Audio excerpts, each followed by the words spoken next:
Good morning. For those coming in, if you could please come in and take a seat so we can get started. There's a lot of seats up here in the front sections. Please come on in. Good morning. I'm Lisa Commendatore, again from yesterday. We hope that you had a fun evening last night. Just a quick announcement, and then we're going to jump right into health and wellness. I'm going to invite my model, Kaya, if you can give her a round of applause on this early morning. So, as I said yesterday, we have lots of giveaways for you over the next couple of days. And so we wanted to model a couple of them for you so you have an understanding of what you will get beginning today. And so during one of our sessions later today, we're going to be providing everyone with our Northeastern and Boston scarf, which is completely brand new, so no other students on campus have it. So that's one of them. Tonight we have our big kickoff signature program, Winter Blast, and I'll talk a little bit more about this later in the afternoon during our Welcome Week session. But at the Winter Blast, we have T-shirts, we have Stuff a Husky. This weekend, we have Broom Ball, and at Broom Ball, you'll get your fanfare, foam finger to use for basketball and hockey and all of our different sports that we have here at Northeastern. And so these are some of the fun giveaways that you'll get over the course of the next 2 days. And so we'll look forward to promoting Welcome Week a little bit later in the afternoon. But also just a reminder that we do have our information tables that are in the Curry Student Center indoor quad where you checked in yesterday. And at that table, we have tickets for the Boston Trolley Tours for a ghost tour, a Boston ghost tour in a heated trolley, of course. And then also of the New England Aquarium tickets that we're hosting Saturday, Sunday, and Monday. But all of those require a ticket, and you can pick up a ticket during lunch today in between, not in between the sessions unless there's a break. And those are at the information table in the Curry Student Center. So just to remind you of that. And now, if you could please, we're going to kick off our session with health and wellness. If you could please give our health and wellness team a round of applause.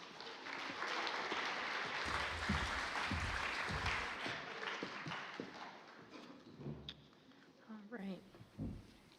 Good morning, everyone. My name's Maddie Bell, and I'm an assistant director in the Office of Prevention and Education at Northeastern, and we are so excited to have you on campus today. So I want to give an overview of all of our health and wellness services that we have available on campus. I'm here with my colleague Mark Giannoni from the Office of University Equity and Compliance, and we're going to talk through, again, quite a few different offices on campus. The first being our services through University Health and Counseling Services. So when it comes to mental and physical health, University Health and Counseling Services provides integrated mental and physical health services. They're located on Forsyth Street and are open Monday, Wednesday, and Friday from 8 a.m. to 5 p.m., Tuesday and Thursday from 8 a.m. to 8 p.m., and Saturday from 12 p.m. to 4 p.m. Just give me one moment here.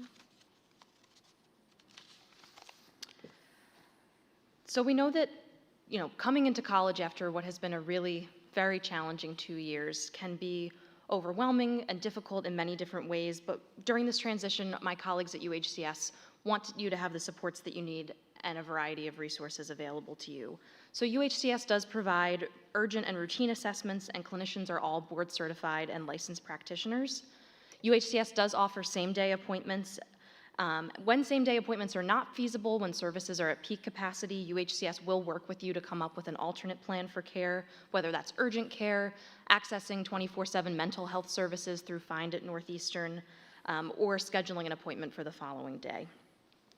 For specialty care, things like dermatology or things like ongoing primary care, dentistry services, we really do recommend that you set up that care in the Boston area so you have that as that additional layer of support. And UHCS's website has more information about how to access those services.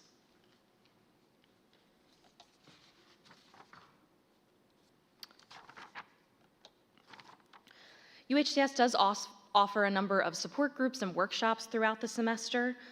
There are a variety of group topics, as you can see here on the screen. I actually co-facilitate one of the groups, the HEAL group for survivors of sexual violence, with my colleagues over at UHCS, so students can, again, learn more about those groups and current offerings on the website.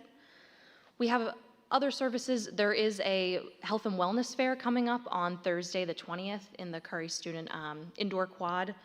So please be sure to check that out. That's from 11 a.m. to 1 p.m. next Thursday the 20th.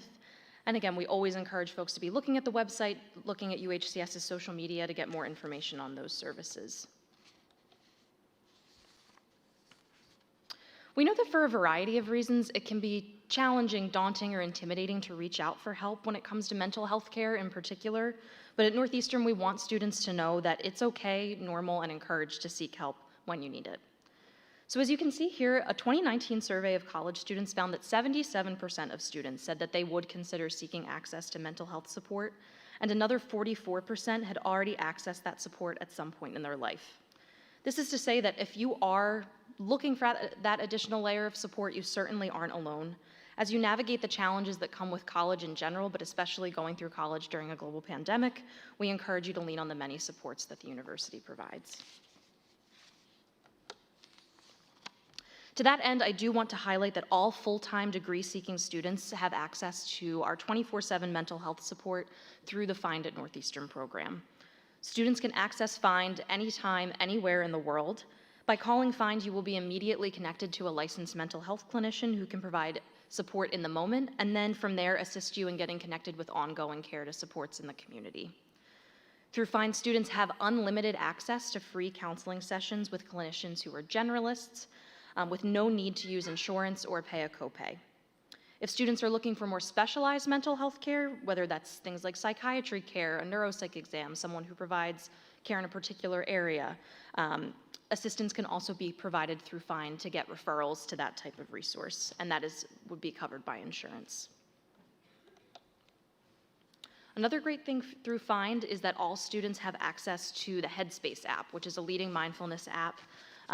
All you need to do is go onto the normal Headspace website, use your Northeastern email to log in, and it will take you to a page. It recognizes that you're affiliated with the university and have access to a free account, so you're able to get that as well. It's important to know that Massachusetts state law requires all full-time and part-time students to have health insurance. So to that end, Northeastern offers NewShip, the Northeastern University Student Health Plan. This is a Blue Cross Blue Shield PPO plan which travels with you anywhere in the country and anywhere in the world. There's global coverage as well. As you're new to Northeastern this semester, you might notice that NewShip has been added to your account, but those who are wanting to opt out of their plan, stay on their family's healthcare plan, do have the option to waive that care by January 31st. When you go to UHCS, services are not billed to insurance for those appointments, but we do recommend that you start carrying around your insurance card with you just to form that habit. It can be really important. And if you need any type of blood testing, lab testing that's clinically indicated, there will be some tests that may be billed. So it's important for you and your family to see if Bay State Reference Lab, which is the lab through UHCS, is covered by your insurance, just so that you're able to make a plan for care. One of the benefits of having NewShip, the student health plan, is Well Connection, which is a 24-hour service that connects students to a medical care provider and a mental health care provider with no copay for the academic year. We definitely recommend going on the UHCS website, looking at the NewShip checklist so you can compare NewShip coverage with your family's healthcare plans, just so you can make the most informed choice about what the best plan is for you. I also want to share some important information regarding the ongoing COVID-19 pandemic and our expectations for community members to keep our campus safe and healthy. So for the spring 2022 academic term, students attending Northeastern, as you know, are required to be vaccinated and boosted against COVID-19. The deadline for the booster is January 18th, or 2 weeks after eligibility.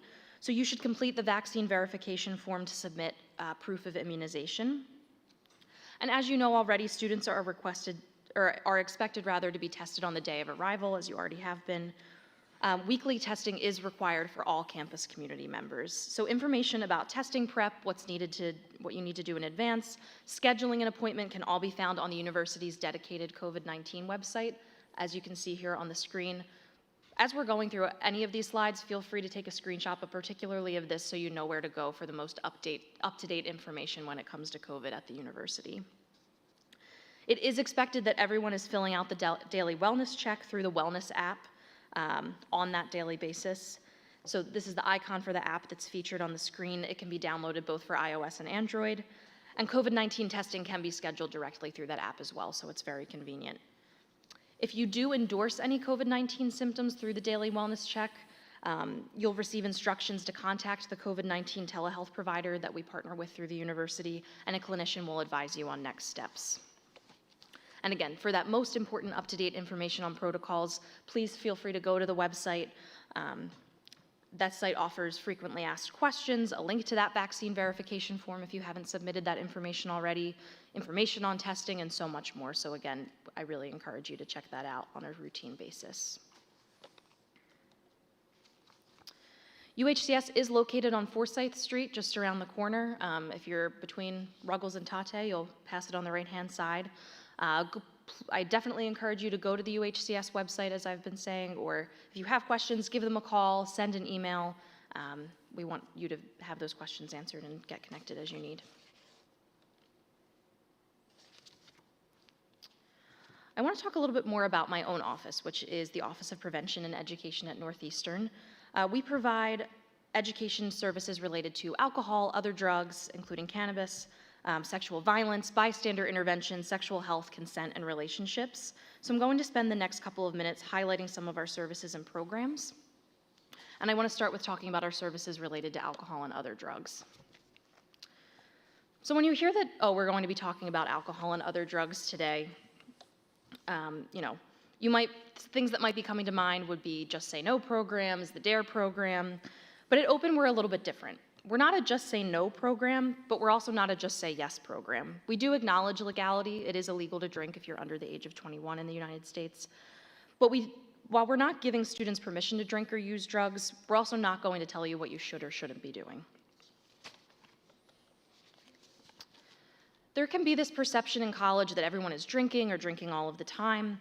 However, a 2020 survey that we administered to the campus, including students who were over the age of 21, when we got that data back, we found that 28% of students actually report that they were not drinking in the last 3 months. So we know that almost 30% of our students are not drinking in a typical semester. And this is all to say that if you're making the choice not to drink, you certainly aren't alone. If you're looking for more information or support, our office offers confidential, non-judgmental, and supportive check-ins related to alcohol and cannabis use. This gives people an opportunity to meet with us, get some individualized feedback, and talk through making the choices that feel best for you.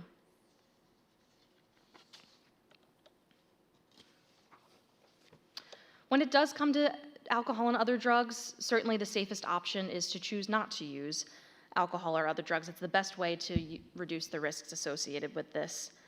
And we want you to know that, there are so many different and unique things to do during your time at Northeastern and in Boston, and we encourage you to take advantage of all of them. I also want to use this opportunity to talk a little bit about standard drink size. So this is a real picture with a story behind it. The story goes that a student group at an unnamed university, they were banned from tailgating due to some past rowdy behavior. But they had an event planned that they really wanted to go to, so they wanted to talk to their conduct office about how they could make that happen while participating responsibly. So how did they convince them, you might be wondering? They promised that they would stick to 1 drink maximum at the event. So technically, they did follow through with that. Each of these students does only have 1 cup, but we know that these aren't actually standard drinks that they're holding. So you may remember some standard drink information from high school, but I do want to do a quick review. A standard drink is equivalent to 1/2 ounce of ethyl alcohol, and the only way to know how intoxicated you're getting is to know how many standard drinks you've had. Determining the number of standard drinks you're actually having does depend on the type of alcohol you're consuming because different kinds of alcohol contain different amounts of ethyl alcohol. So a standard beer would be 12 ounces, 8 to 10 ounces of malt liquor, so things like Smirnoff Ice or like hard seltzers would fall into that category. 4 to 5 ounces of wine would be a standard drink, and 1 to 1.5 ounces of liquor, or if it's something like Bacardi 151, that would be a smaller amount, a half ounce. We do caution students against using pre-made drinks like jungle juice, just because there's no way to actually know what's in it. One night you might go out and have 1 cup and feel fine. You might have it at a different point and feel much more intoxicated. So there's just really no way to consistently know. If you do make the decision to drink, some other things you might want to consider are spacing those drinks out over time, alternating with non-alcoholic beverages. The takeaway here is that this can slow things down so you can space out those drinks and stay hydrated throughout the night. You might think about setting a limit before you go out, and being specific is really important with this. So instead of saying, I'm not going to get drunk tonight, you can say, I want to stick to a 2-drink minimum and stay in a place where I'm comfortable, and then stick to that limit. Eating before and while drinking can help slow down the absorption of alcohol. I think there can be a common misperception that if you eat after you've been drinking, that can help as well, but once alcohol is already in your bloodstream, eating will not help with that. You never want to leave a drink unattended. And additionally, it's important to avoid mixing alcohol with other drugs, whether they're legal or not. So even if it's something like Advil, that can have an interaction with alcohol both while and after you're drinking. Advil thins your blood, so it may actually exacerbate the impacts of intoxication. And again, the takeaways here are that we just want you to be able to make the best decisions for yourself. So I want to touch briefly again on that 2020 survey that we administered and touch on those results when we asked students about cannabis. So as you can see here, the vast percentage of students on our campus are not using cannabis or marijuana in a typical month. So 68% of students at that time, did not use cannabis in the last 3 months. So if you are making the choice not to use marijuana, again, you definitely aren't alone.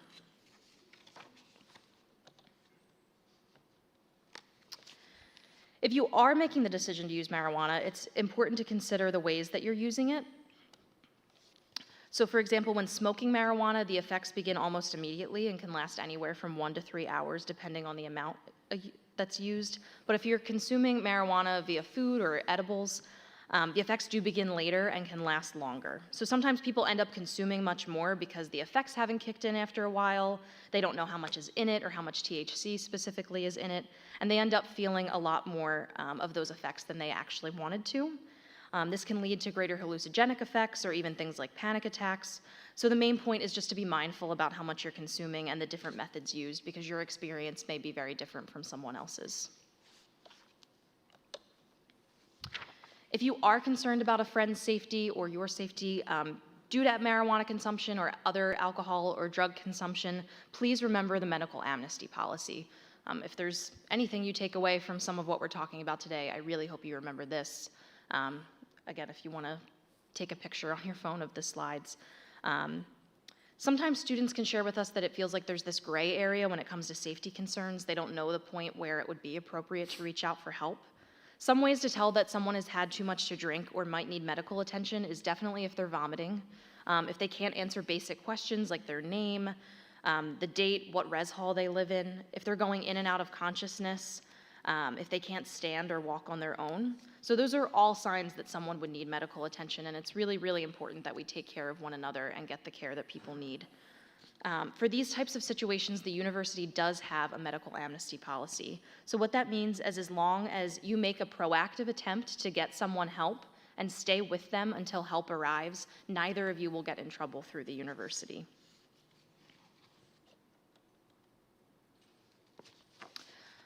I want to talk about another aspect of our services through Open, which is our sexual health services. Many people have this idea as well when you get to college that everyone is having sex or all the time, and we know that this isn't necessarily true. In fact, 72% of students report having 0 to 1 sexual partners in the last year. And we tell you this so that you can understand that there really is no pressure to live up to some college standard when it comes to this topic. We want you to be able to make the decisions that feel best for you and your partner or partners.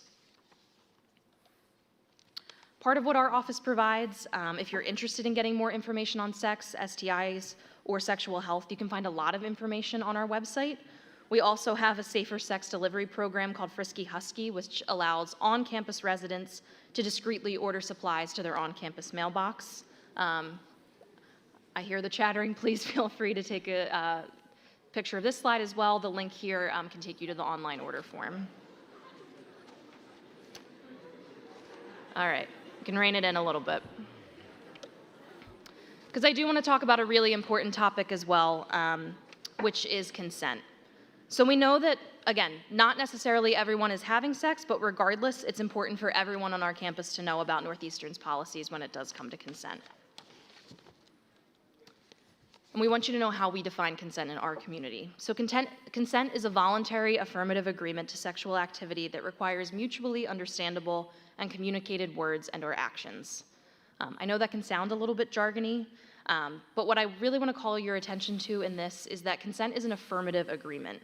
In a lot of ways, I think we live in a culture that teaches people to initiate a sexual act and keep going until someone else says no. But when we're thinking of an affirmative agreement at Northeastern, what we mean is that you're asking first and getting a yes before continuing. An absence of a no is not the presence of a yes. Consent is all about communicating with your partner or partners and making sure that you're on the same page. Here are some really simple ways to ask for consent, because again, we want you to think of this as an ongoing conversation with your partner. An easy way to ask for consent is to make a statement about what you want. So for example, something like, "Can I kiss you?" or "I'd really like to kiss you." In a healthy relationship, you're setting boundaries before something happens, but it is important to check in with your partner throughout, kind of like you see in the middle speech bubbles here. It's important to remember as well that just because someone says yes to one type of sexual activity does not mean that they are saying yes to any and all forms of sexual activity. It's really important to remember that if you have been intimate with someone in the past, it can't be assumed that that is what's expected or going to happen every time. You need to check in with your partner and establish those clear boundaries for what people are comfortable with every single time you're interacting. There are also some situations in which someone can never give consent, and one of those is when someone is incapacitated due to alcohol and other drugs. So incapacitation is a more severe form of intoxication by which someone can't make rational decisions because they don't know the who, what, when, where, how, or why of their actions. And some very clear signs that someone is incapacitated would be if they are slurring their words, if they are confused or they don't have an understanding about, where they are, if they're disoriented to time and place, if they're stumbling, definitely if they're vomiting or passed out. So these are things we want to be aware of. So unfortunately, we know that there are times when consent and boundaries are not always respected, and sexual violence is an issue that impacts people regardless of age, sexuality, race, gender, and all identities. So it's something that we take very, very seriously at Northeastern. And when we say sexual violence, we're using that as an umbrella term to include a number of behaviors. So that would include sexual assault, domestic or dating violence, stalking, sexual exploitation, and sexual harassment. So whether you have experienced sexual violence or you know someone who has, we want you to know that you are not alone in navigating what we know can feel like an overwhelming set of rights and resources. So at Open, we offer services through our Sexual Violence Resource Center.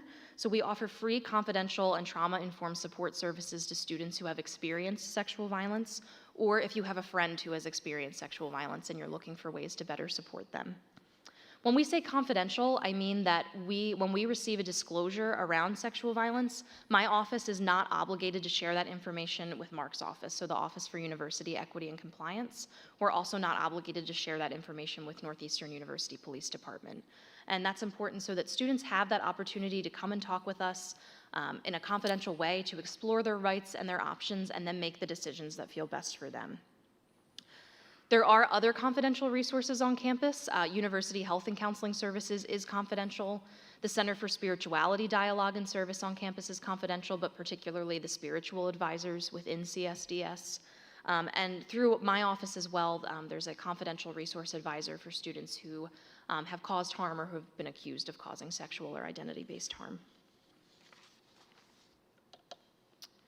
The SVRC is located in 407 L Hall, so that's on the 4th floor of this building. Open in general is located in 307 L Hall on the 3rd floor of where we are right now.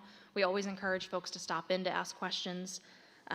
If you are looking to schedule specifically an appointment through the Sexual Violence Resource Center, we have a confidential service request form on our website. And if you are wanting to learn more about these topics, we do have a variety of online modules, whether you're wanting to learn about how to prevent sexual violence through things like bystander intervention, if you want to learn more about how to effectively respond to someone who shares with you that they've experienced sexual violence, or really any of the other topics that our office focuses on, we have modules in which you can self-enroll on Canvas. All of those links are available on our website. So here is our contact information. You can find us online. Please feel free to send us an email. And on our Instagram account, we often have information about upcoming programs or giveaways, especially related to Frisky Husky, so we definitely encourage you to follow on Instagram.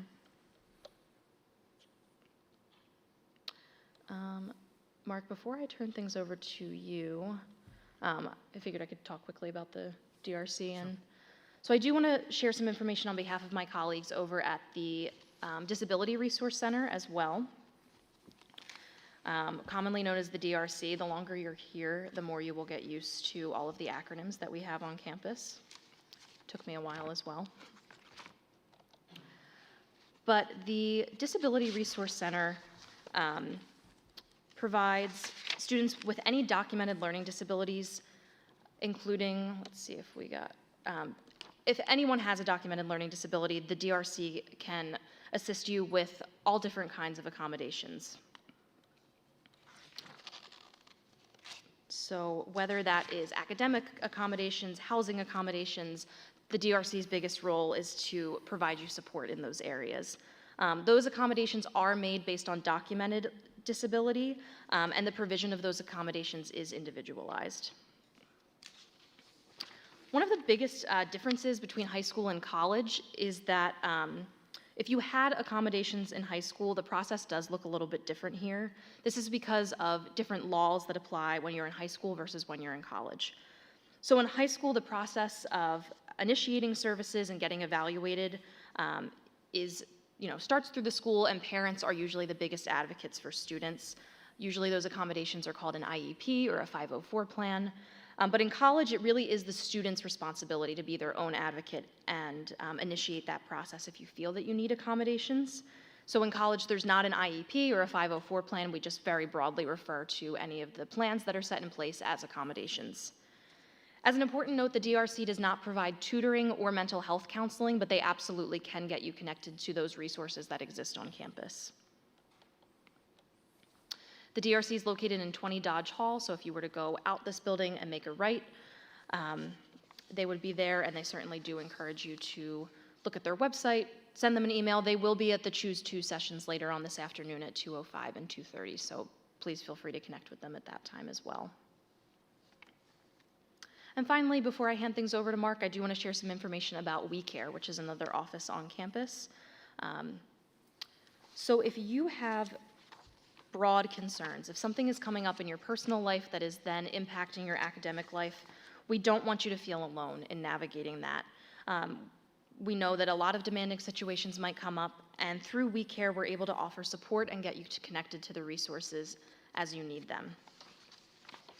I think one of the best parts about We Care is that they are able to collaborate with other offices on campus. I know that Northeastern can feel like such a big university, and it can feel really daunting to know where to go or how to reach out. So part of what We Care does is streamline that process for you, acting as case managers to make a warm handoff to another office, getting you connected to those resources you need.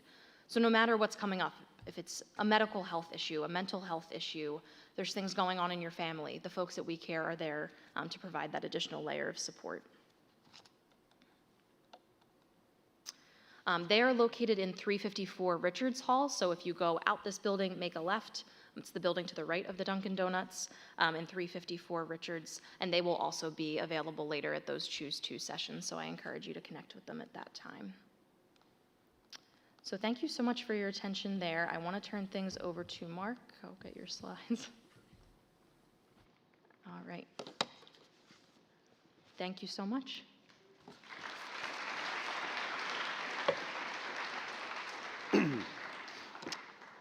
So good morning, everyone. My name is Mark Giannoni. I'm the Assistant Vice President for University Equity and Compliance here at Northeastern, and I'm also the university's Title IX Coordinator. We only have a few minutes left, so I'll be wrapping things up. But that being said, I know that you just got a lot of information from Maddie, and as I was watching you as she was talking, I know that it may be uncomfortable to talk about alcohol, drugs, sex, mental health issues, and now I'm going to talk a little bit about discrimination. But the reason why we're talking to you about this as you are transitioning here to the university is that we understand that these things can come up. We hope that you never have to work with our offices. We hope that you or your friends never experience issues with alcohol or drugs. We hope that you or your friends never experience anything to do with either mental health issues or discrimination or sexual assault or sexual harassment or dating domestic violence. But we're also aware that these things do happen. And the most important thing that we can do is make sure that you're aware of what your resources and what your rights are here on campus, because if they do happen, we don't want you to feel like you have to do this alone. This is all we do. We're here to support students. We want you to have the best experience possible, but we also can't help you unless we know that there's a problem. So what I want to do real quick is just walk through a high-level overview of what my office does. And then from there, if there are ever questions or concerns, you can always contact us and I can address those specific concerns. So our office, we're the Office for University Equity and Compliance, and we do a handful of things. We are the only office on campus that investigates all allegations of discrimination. Beyond just investigating allegations of discrimination, it's my job to make sure that the university is compliant with federal and state laws as it relates to discrimination and harassment. Most importantly, we are the office on campus that if you either experience discrimination or witness it, you come to our office, and the most important job that I have is to make sure that you're aware of what your rights and what your options are. With the changes in federal law since 2020, there are very few things that I am going to require you to do. It's not very often where I can go off without your consent or without your participation in investigating an allegation of discrimination. But what's extremely important is that you can make an informed decision on what to do. And really, there are three typical options. There's an informal resolution, there's a formal resolution, and then there's doing nothing. Doing nothing never really feels right to me, but ultimately it's the option that feels right to you, not the option that feels right to me, not the option that feels right to your family, not the option that feels right to your friends. I need to give you autonomy to make the best choice for you. But again, when you reach out to us, we want to make sure that you're aware of all of your options so you can make that best choice. We have 4 policies that prohibit discrimination here on campus. The first one, we're going to start with equal opportunity policy in that third column. That really is our umbrella policy, and it prohibits discrimination based on protected categories that's also based on Mass General Law. We're extremely lucky that Massachusetts probably has the widest range of protected categories in the country, so we are in a good position there. Next, it's our policy on Title IX as well as our sexual and gender-based harassment policy. As a quick overview, not to get into the weeds too far, in 2020, the federal government really narrowed the scope of what Title IX was. And there are some of you that may believe that because of that narrowing of scope, there's less that the university can do. But what the federal government allowed us to do, and allowed every university the option to do, is to create a second policy that would close those gaps that were created by this new federal law. So at the end of the day, regardless of whether or not you experience discrimination based on a protected categories such as race, national origin, disability, age, whether you've been discriminated against because of sex, gender identity, sexual orientation, regardless of whether it happens on campus or off campus, in the country or outside the country, in an academic program or activity or outside, we have a policy and a policy that prohibits that behavior and a procedure that can help you find a pathway towards a resolution so we can stop the behavior, remedy its effects, and then most importantly, make sure it never happens again. So I don't ever want you to worry about, well, did it happen in school? Did it happen in a residence hall? Did it happen off campus? None of that matters to us. We'll figure out which policy works for your specific situation, but as long as you know that we prohibit discrimination regardless of the who, what, when, where, why, or how, that we're here to help you, then at least that's a starting point for you to come to us so we can make sure that you can make that informed decision on how to best move forward. The last policy on non-discrimination is our non-fraternization policy, and that really prohibits intimate relationships between people that inherently have unequal power dynamics. So the first one is no employee shall pursue or maintain an intimate relationship with an undergraduate student, full stop. The second piece of this is that no employee, teaching assistant, graduate assistant shall maintain or pursue an intimate relationship with a graduate student that they have the responsibility to teach, hire, fire, grade, evaluate. Again, those conflicts of interest. And then the last one is that no supervisor shall maintain or pursue an intimate relationship with someone that they have the responsibility, again, hire, fire, evaluate, things along those lines. So at the end of the day, we're hoping that you know that we're here to help you, that if something doesn't seem right, if you feel like you're being treated differently for any reason, if you feel harassed, if you feel bullied, if you feel that there's something that just isn't right, my office is here to answer any questions you have. If it's not us, if we look at it and it doesn't appear to be discrimination, but it also could be other policy violations or the behavior just needs to be addressed, I will help you get in front of the most appropriate resource. But again, I don't want you to ever think that you have to deal with it on your own or that you have to determine the best place to go to. If it sounds like discrimination, come to us and then we can support you. So how to best do that? We are also located in Richards Hall. That's our website. On our website, we do have our policies, our procedures, frequently asked questions, but at the end of the day, you can call us, you can email us. We have an online reporting form that is confidential that goes directly to my team and only my team, and that's the easy way to get to us. But ultimately, we will make our schedule flexible to accommodate yours. If there's a question or concern, we want to be there for you. So that is it for us. I know that we just went as fast as we could for 40 minutes, but we are so glad that you are here. We hope that you have a great semester, and if we can help in any way, shape, or form, please let us know. Enjoy the rest of your week.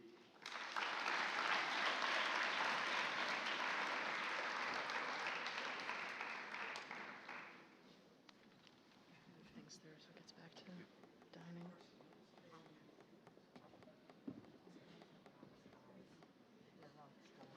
Get it there. Husky Park. No, we're good.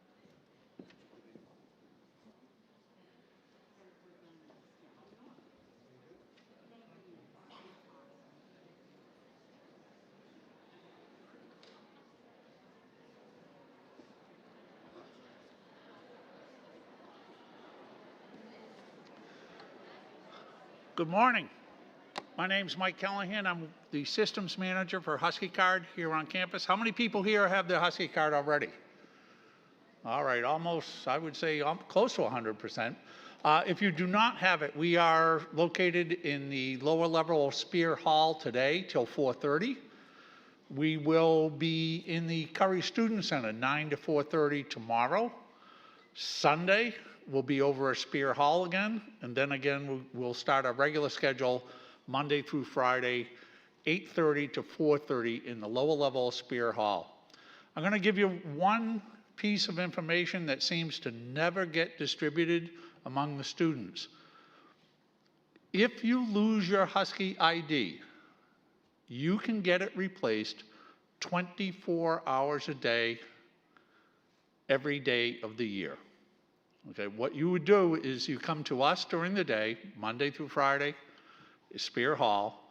If we are not open, you can go to the NU Police Department over at 716 Columbus or to the Facilities Department.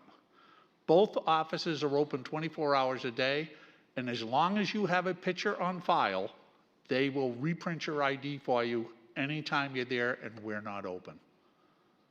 Good deal? All right. We're going to keep this very short. I'm just going to show a quick video. Basically, shows you everywhere on campus that you can use your card. And then we're going to bring up dining services. They're going to do a few minutes to show you all of their options. And then we'll take a couple questions right at the end.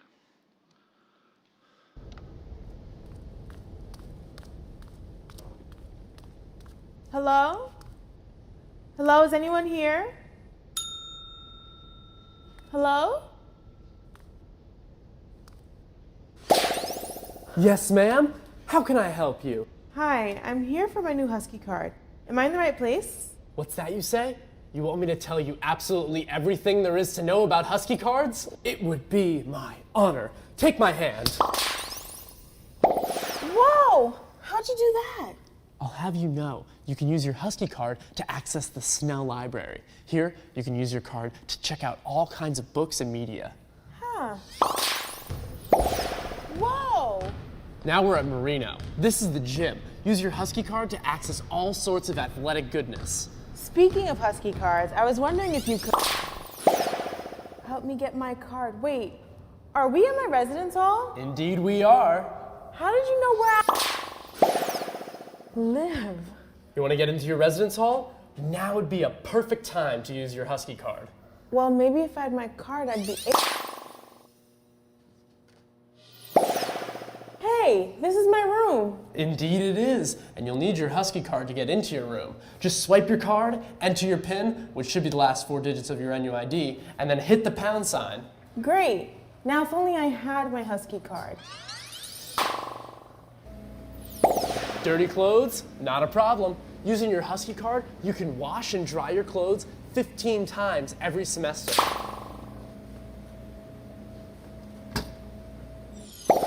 Got something you need to print? Well, not at the moment. Not a problem. Using your Husky card, you can print up to 1,200 pages per year.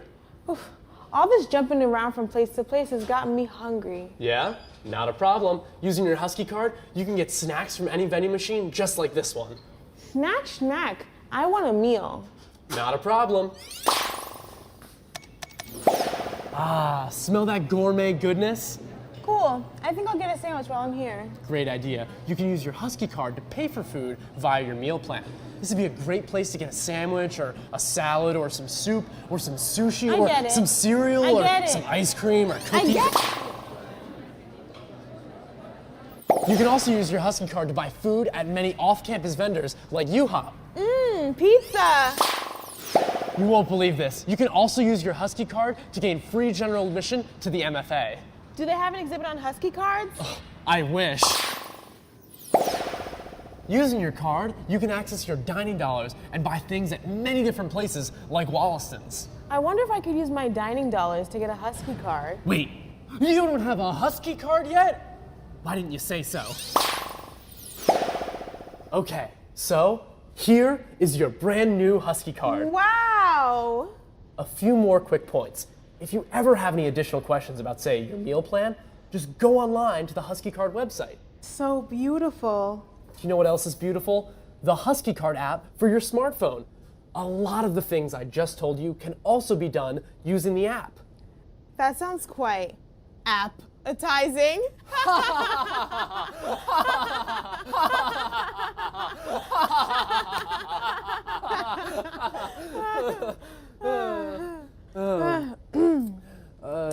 So there's one last thing. If you ever need to tweak your Husky Card situation, just go online to Husky Card Preferences on MyNEU. So, I like that shirt you're wearing. Where can I get one like it? Camille, you already have one. What? Huh? Hello? Hey, pause. Did you see where he went?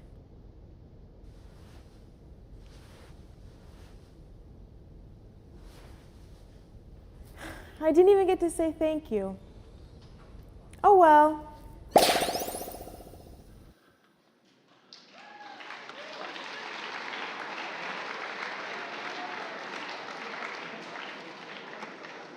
Wow. All right. John's going to come on from dining services now. He's going to show you a couple videos also, and then we'll answer 1 or 2 questions at the end of that. Thank you.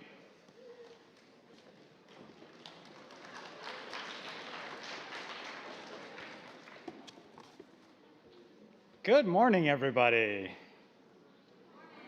Good morning, everybody. There it is. My name's John Muse. I'm on the marketing team here with Dining Services, and I'm here today to talk to you about all things food during your time here at Northeastern.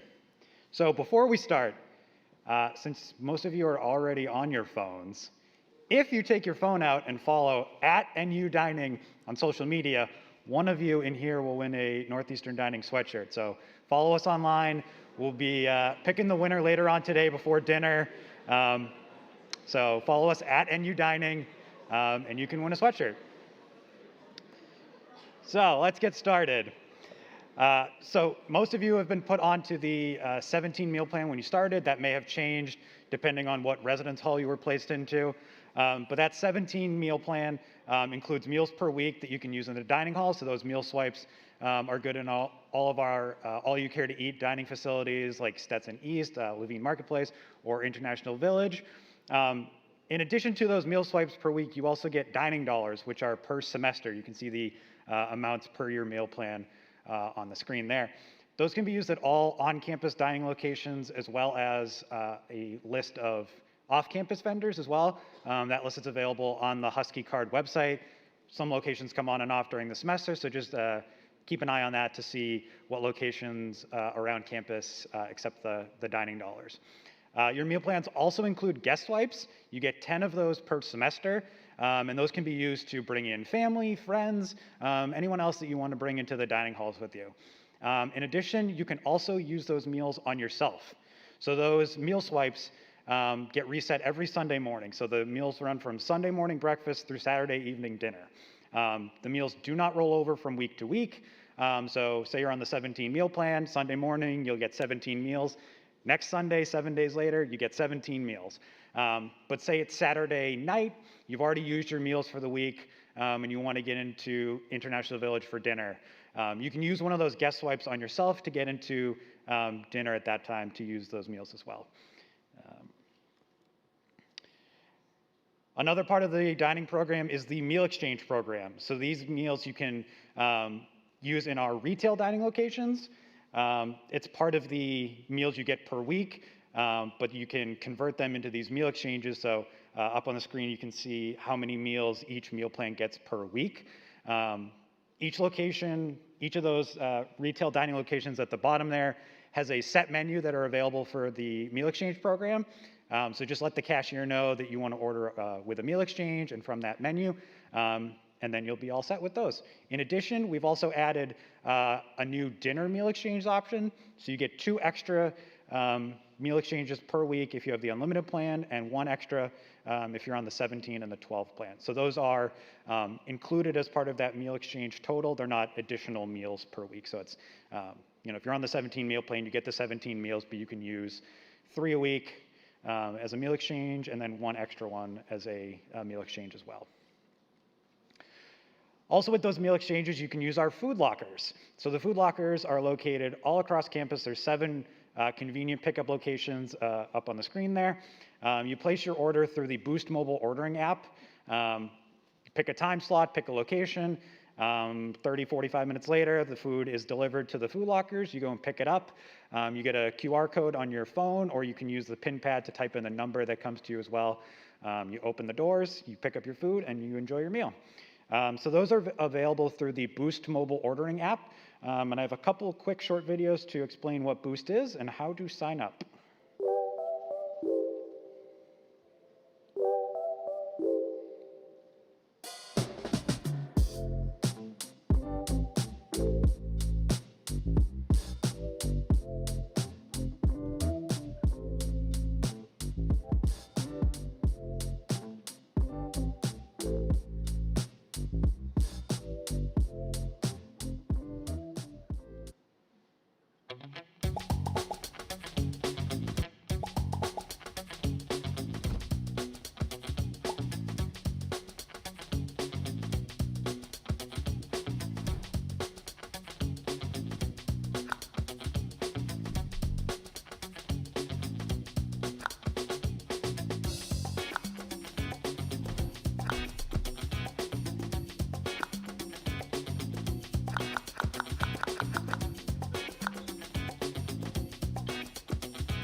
Thank you. So as you can see, there's a lot of great options, convenience options for places to eat on campus and ways to get that food. So up on the screen now is our campus dining map. You can see all of the campus locations that are available to eat at. So we have residential dining locations in Living Marketplace, in Stetson East, and also in IV. But you can also see all the great options available in the middle of campus when you're going to classes or hanging out in Snell, anything like that. So there's a lot of locations to get food when you need it, where you want it. So that is all we have. Like I said, the best place to follow us for all of this great information about events, promotions, LTOs, things like that, is to follow us online at nudining.com. And like I said at the beginning, if you follow us on social media before dinner tonight, you might win a NU Dining sweatshirt. So be sure to do that, and welcome to Northeastern.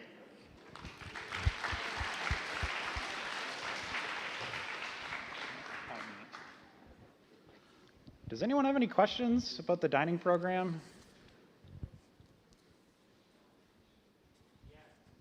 Yes. How do we see how many meals we have left? If you go to your student hub, under Husky Card Preferences, you'll have a chart there. It'll show you how many meals you have left, how many dining dollars you have left, what plan you're on. Very similar to a credit card statement. It just lists everything down. It's very close to real time. Within 2 to 3 minutes of actually making a swipe, it'll pop up on your student hub.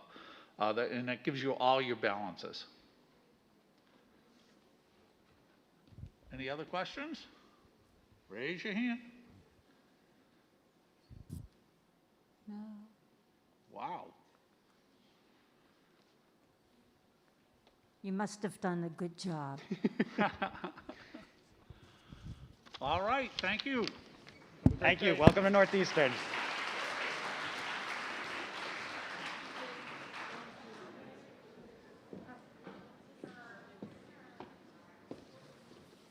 Okay, so the next session, we are going to dismiss you into small groups. We have a new initiative on campus called the Student Support Initiative, where all of our students are paired up with a current student.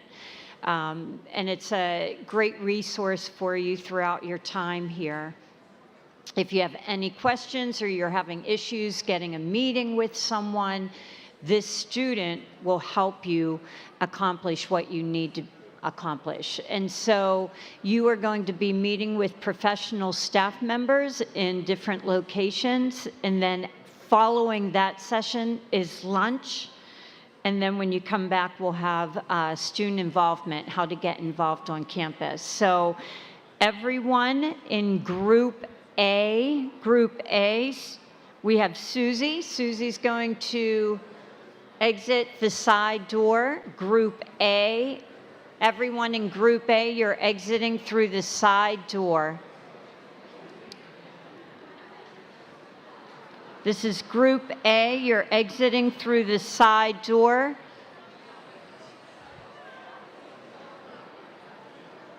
May I ask the Blackman staff to please open up the back doors?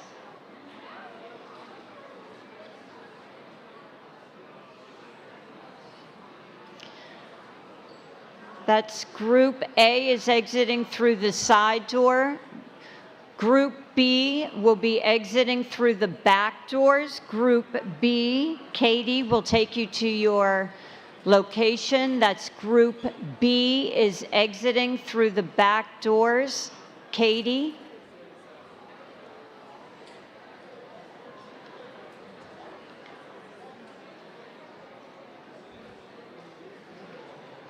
Group C will be exiting through the side doors. Sunny will take you to your location. Group C, Sunny.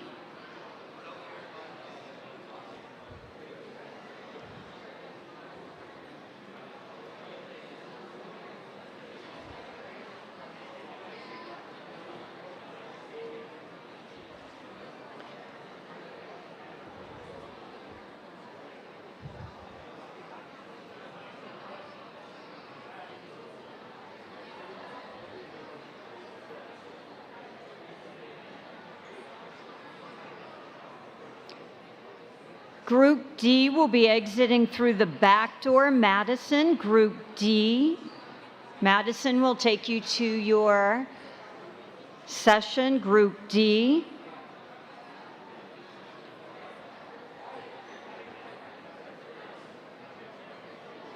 Group E will be exiting through the side door, Group E, Kaya.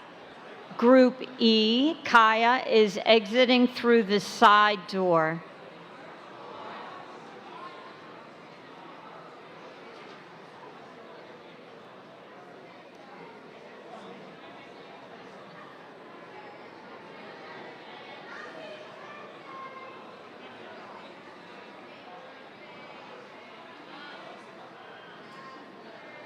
Oh, we have a birthday in the audience. Happy birthday.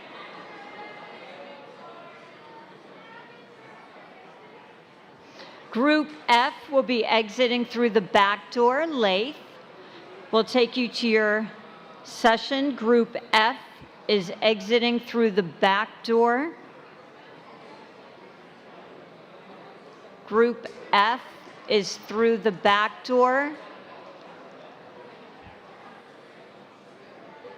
Group G will be exiting through the side door, Sahidi. Group G, Sahidi will take you to your location, Group G.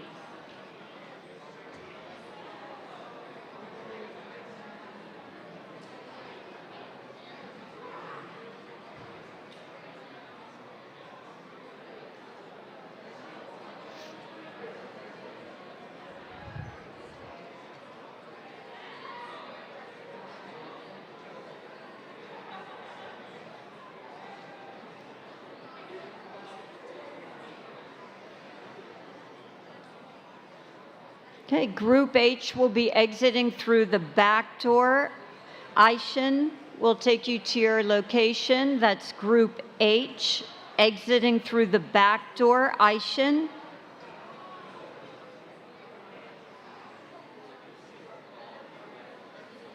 Group H is through the back door.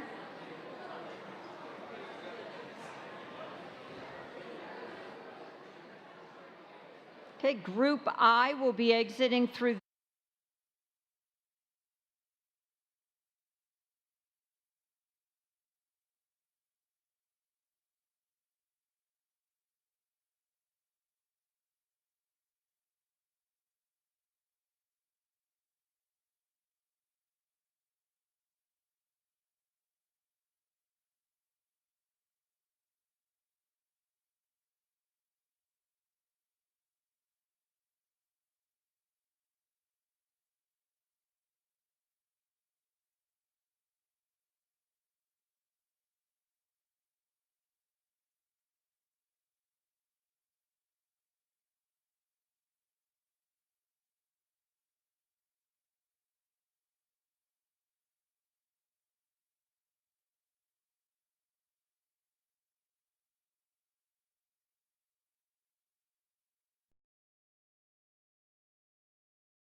You guys ready?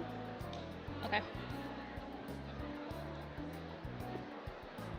Hello. Good afternoon. Can you guys hear me okay? All right, great, wonderful. Thank you. Welcome to Northeastern University. This is so exciting. This is actually a big crowd, and we're not used to it. So we're really excited by your excitement. So I am going to just quickly introduce, what we're doing here this afternoon. So my name is Annalie Pierre. I serve in the role of Associate Director for the Center for Student Involvement. And so I'm here to talk to you about the center and how you can get involved and really make your mark here at Northeastern. And then later on, you're going to hear from my colleagues, Dr. Richard O'Brien and Shelley, who are going to talk about cultural life and then also about athletics. So, and then towards the end, after we've all kind of given our spiel about our offices, we'll give you an opportunity to ask any questions that you may have. So don't be shy. Feel free to ask us anything. We're here to answer and to guide. So just to start off, the Center for Student Involvement, what is that? It's exactly what the title says. So we actually manage and oversee the student organizations on campus. So we work really, really close with student leaders, executive members, and we're the ones who we're the ones who help to determine what the student organizations will be on this campus. And then we have our operations that really help us to support you all, to determine what your mission is going to be, what your programs and plans and events will be for the semester or the academic year.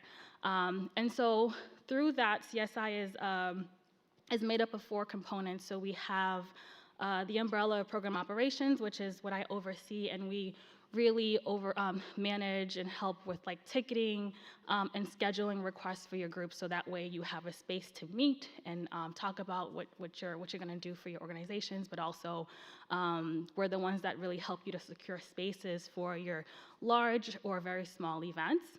And then, of course, we're the ones who really help to help the process of what we call program management to make sure that you're successful. We also have fraternity and sorority life. So if any of you guys are interested in becoming a brother or a sister on campus, we have tons of opportunities for that. We have leadership development, which is run through our Lead 360 program. So, if you're interested in becoming a leader at a student organization, or if you just simply want to, develop your leadership skills, and if that's something that really fascinates you, there are plenty of programs and opportunities for you for that. And then there's the 4th section is student engagement. And so they're the ones that are actually like much funner. They are the ones that actually plan and program all of the major and significant events on campus. So you all are going to experience Spring Fest, And so that's something that our staff members within engagement, they're the ones who really help to organize and plan what Spring Fest week is going to look like, and you know, the Spring Fest concert. So that's really, really exciting. At this time, you're probably wondering, okay, so what do I do? How do I engage with your office? How do I get involved? What does that look like? So we have what we're going to call our virtual Winter Involvement Fair. So traditionally, Winter Involvement Fair, it's an opportunity for you to come and explore all of the I want to say 500 plus, at this point, this number has absolutely grown, the 500 plus organizations that's on our campus. And so the clubs, you know, they kind of go from, you know, general like interest to cultural clubs, to academic related clubs, you name it. If you, performance clubs, I mean, it's a lot out there. So it's really a great opportunity for you to, you know, come on, log in, and there are gonna be separate Zoom rooms where you can really interact with your peers and learn about what they have to offer and see what the membership opportunities are for that.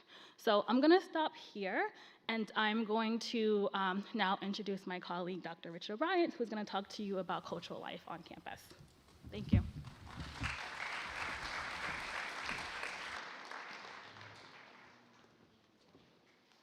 Thank you, Annalee. As was mentioned, I'm Dr. Richard O'Brien, and I'm standing in again for our boss, Associate Dean Bob Jose.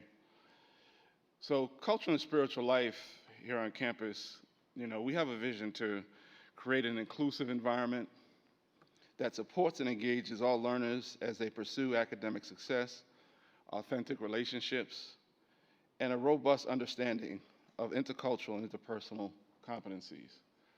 And we seek to try to accomplish this through our Northeastern University Cultural and Spiritual Life umbrella, which is dedicated to advancing self-exploration, the building of community through shared experiences, connecting learners to university at large, providing experiential education opportunities and resources to promote the value of inclusion throughout the Northeastern network.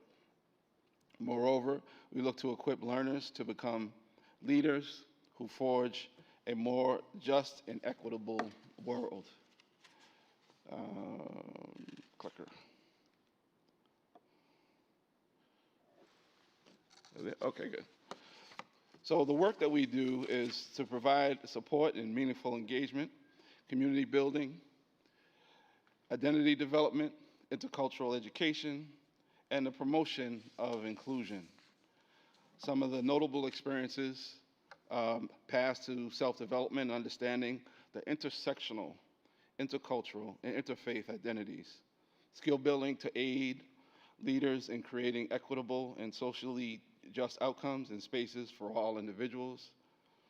Intercultural education, which cultivates values such as curiosity care, empathy, respect, responsibility, and so much more. Individualized support and attention that leads to a sense of belonging, confidence, increased academic achievement, as well as meaningful engagement, which helps lessen misunderstanding and is fundamental to the health and well-being of individuals who want to access care and support. And as you see, these are the list of the centers that come under cultural and spiritual life. First one, our Asian American Center, is our sister Rachel Moo. The Center for Spirituality, Dialogue, and Service is our executive director, Alex Kern. And of course, me at the John D. O'Brien African American Institute. And the LGBTQA plus Resource Center that's our Kevin Vidiak. And the Latinx Student Cultural Center is Dr. Anna Rush. And our Social Justice Resource Center, or the Center for Intercultural Engagement, is Naomi Bose. So you'll get a chance to hear more about this, but we're very easy to find on Northeastern's website. And we look forward to helping you and supporting you all in your time here at Northeastern. And I am going to turn it over to Shelley Hobson from athletics, and then we'll take questions.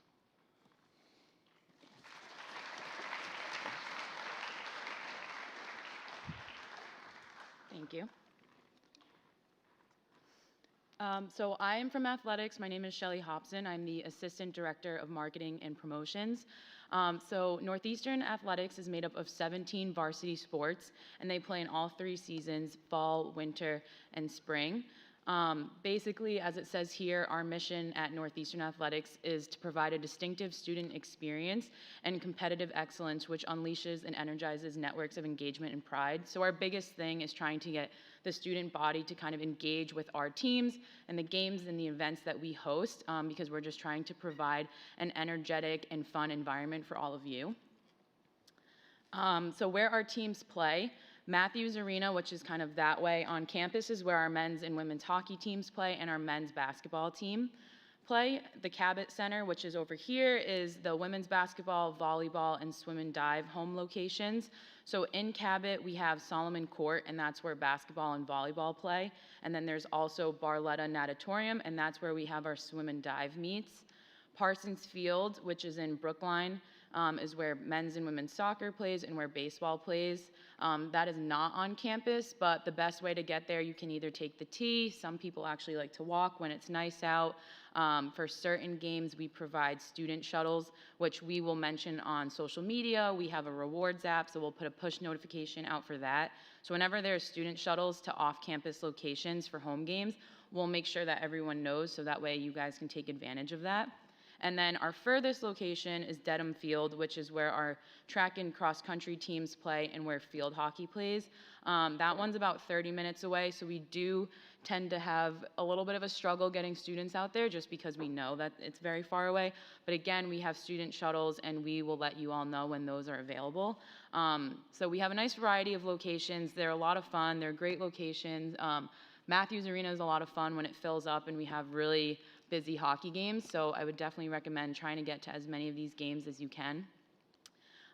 For students specifically, we have the Howlin' Husky Rewards app. So what this is basically a student rewards app on your phone. You go in, there's every single game or event that we offer on there.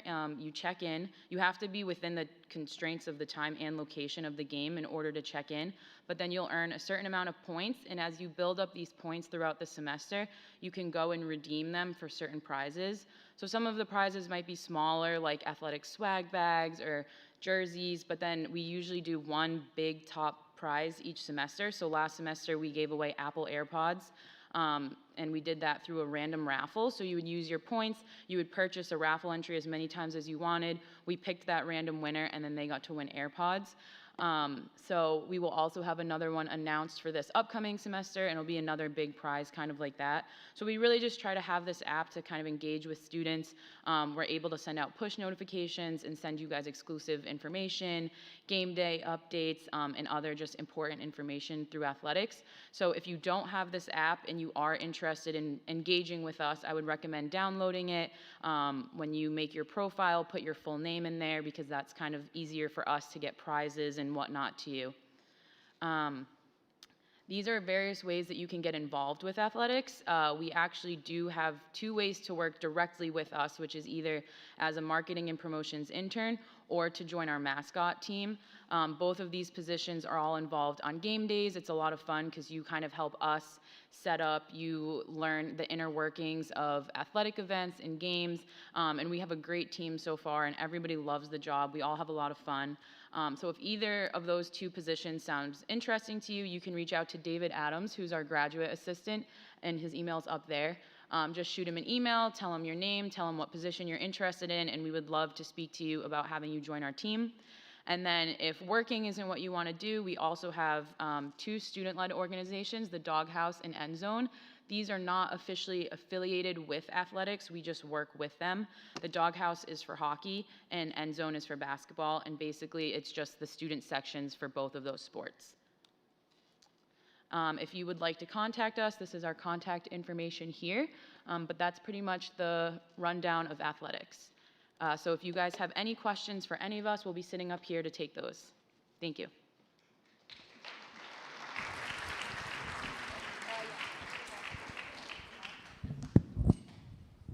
So just raise your hand if you have a question, we'll come to you.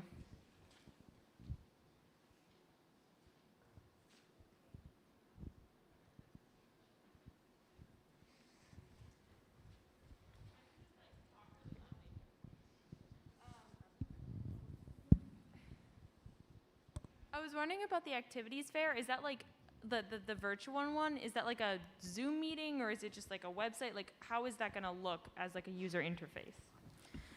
Yeah, sure. So we actually work with an external vendor, and they make it's really cool. It's like the theme is like a gamer theme, and you kind of come in and you're given you're given a character, and you are actually literally virtually walking around campus, and you're essentially going into what we call these virtual booths. So within each virtual booth is either a student organization or an office on campus that provides resources to students. And when you enter, it does look like a Zoom room, I'll be honest, but they have full artistic ability to do whatever they want, so they kind of design it the way that they want to, and you can engage with them through that.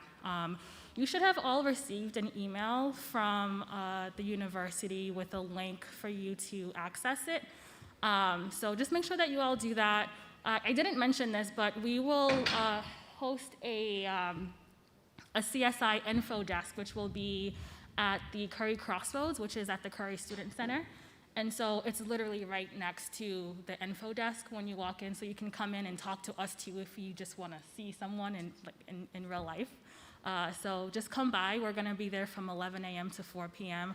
I forgot to mention the time frames for the virtual fair. So it starts as early as 7 a.m. So from 7 a.m. to 11 is one session, and then we actually go from 11 to 1, and then from 1 to 4. So from 7 to 4 o'clock, you can actually come in, come out, engage at any time that you want to.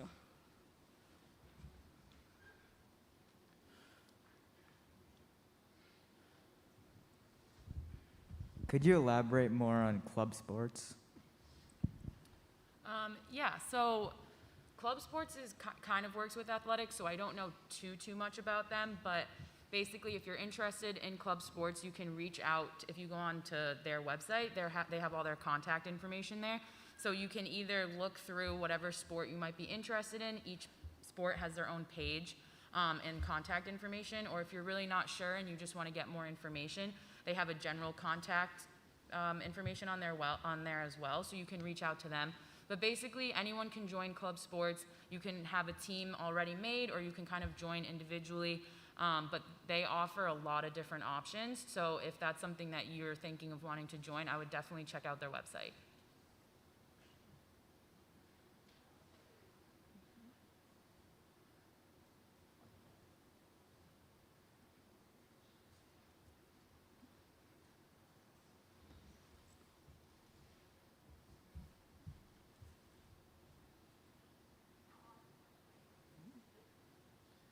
Hi. How do you get tickets to hockey games, especially the Bean Pot? And can you talk about a little bit what the Bean Pot is? Because it's very exciting, and I don't know if everyone here knows what that is. Yes. So tickets for just general hockey games here, for students, your tickets are free. So there's a whole process through My Northeastern. If you go on there, there'll be an option for you to get tickets. Since I'm not a student, I actually don't know what that looks like because it just does not pop up for me. But if you go on My Northeastern, there'll be an option there for you to get tickets. You're not purchasing them, but what this does is allow us to kind of get a count, and also it makes it quicker for when you get to Matthews Arena. You'll already have your ticket on your phone. For Bean Pot, that's different. Those are not free for students. For the men's Bean Pot, that happens at TD Garden. Those are all online now. We used to have a huge Bean Pot sale at Matthews. It was a whole big thing, but now it's all digital. So there was a student, I believe student involvement or student affairs sent out an email to everyone that had the link for Bean Pot. If you didn't receive that email, you can just go on to TD Garden's website or on our website, and you'll see the link to purchase tickets. And then for the women's Bean Pot, I believe that one is through My Northeastern because we are actually hosting women's Bean Pot here at Matthews. So that'll be really exciting because we haven't hosted the Bean Pot in a pretty long time. So that'll be really awesome. The women's Bean Pot is happening first Tuesday and second Tuesday of February, and then men's is the second Monday and the third Monday of February. If you go on the Student Hub under the Resources tab, you can go to My Tickets. That's where you would get tickets for any of the general hockey games hosted at Matthews and other events on campus as well. Thank you.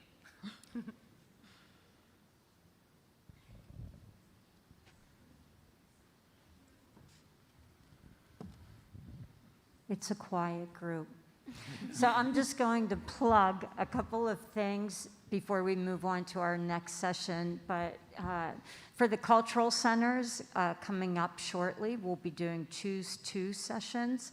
And so if you'd like to meet some staff members from the cultural centers, if you have some individual questions that you'd like to ask, that's an option for you. I know for Matthews Arena, we'll be hosting a couple of activities over the weekend. We have broomball, we have ice skating, and so that will be a great opportunity to meet some of their staff as well as see the facility. It's the oldest, what is it? The oldest hockey rink. Is it in the country? It's the oldest still operating like rink, yeah, in the world. In the world. Yeah. So it's very impressive. It's iconic. There. So thank you very much, and we're going to move on to your global university. So thank you, panelists. Thank you. Thank you.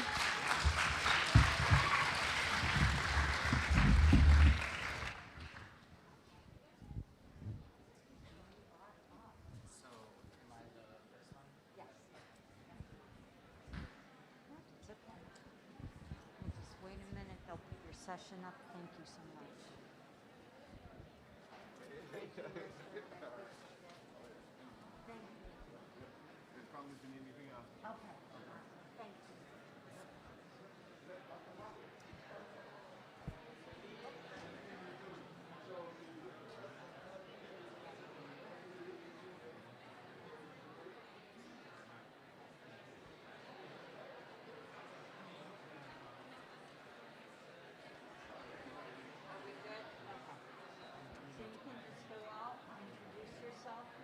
Clicker is on the right-hand side. Awesome, so I'll just kind of introduce, like I'll just go right up?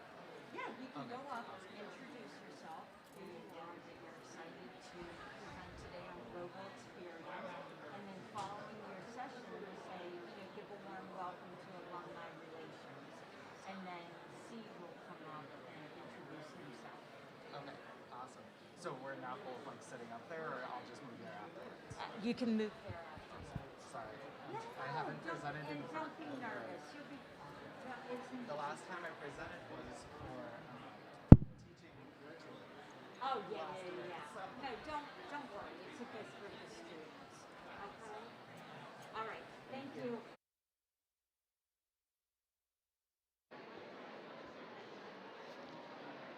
Hello, everyone. Hi, I'm Connor Hager. I'm the Geo Advising Coordinator with the Global Experience Office. So that is the offices that works with you all to try to get you on global experiences. So I'm here to tell you a little bit about us. So I think I'm a little slide early. There we go. So again, I'm Connor Hager. So if any of you are interested in doing global experiences, you'll end up working with me and one of my colleagues, one of the Geo advisors for your program of interest. So hopefully I'll get to know quite a bit of you throughout this time.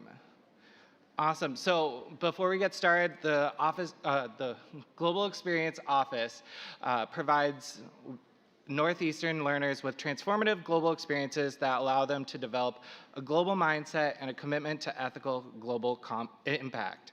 And so the way we do this is by developing international partnerships with different institutions and program providers to be able to provide a diverse range of opportunities for our students to reflect all of your interests and all of your capabilities so that we can try to do an individualized approach to each of your learning experiences here at Northeastern University and abroad.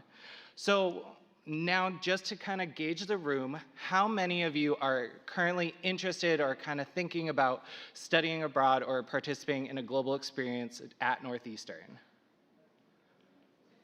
Awesome. So I see quite a few hands. So I'm looking forward to working with every single one of you because I'll probably be the one you reach out to via email and maybe connect you with some of our other advisors as well. But kind of looking at the room, there might be different reasons for studying abroad. And so that's where it could either be based on academics. So you might want to fulfill certain credits abroad while you're doing that experience. You may want to fulfill any path requirements or major requirements. And so we can work with you on figuring out how to do those. You may also have professional interests in studying abroad or a global experience. And so that could be building your resume.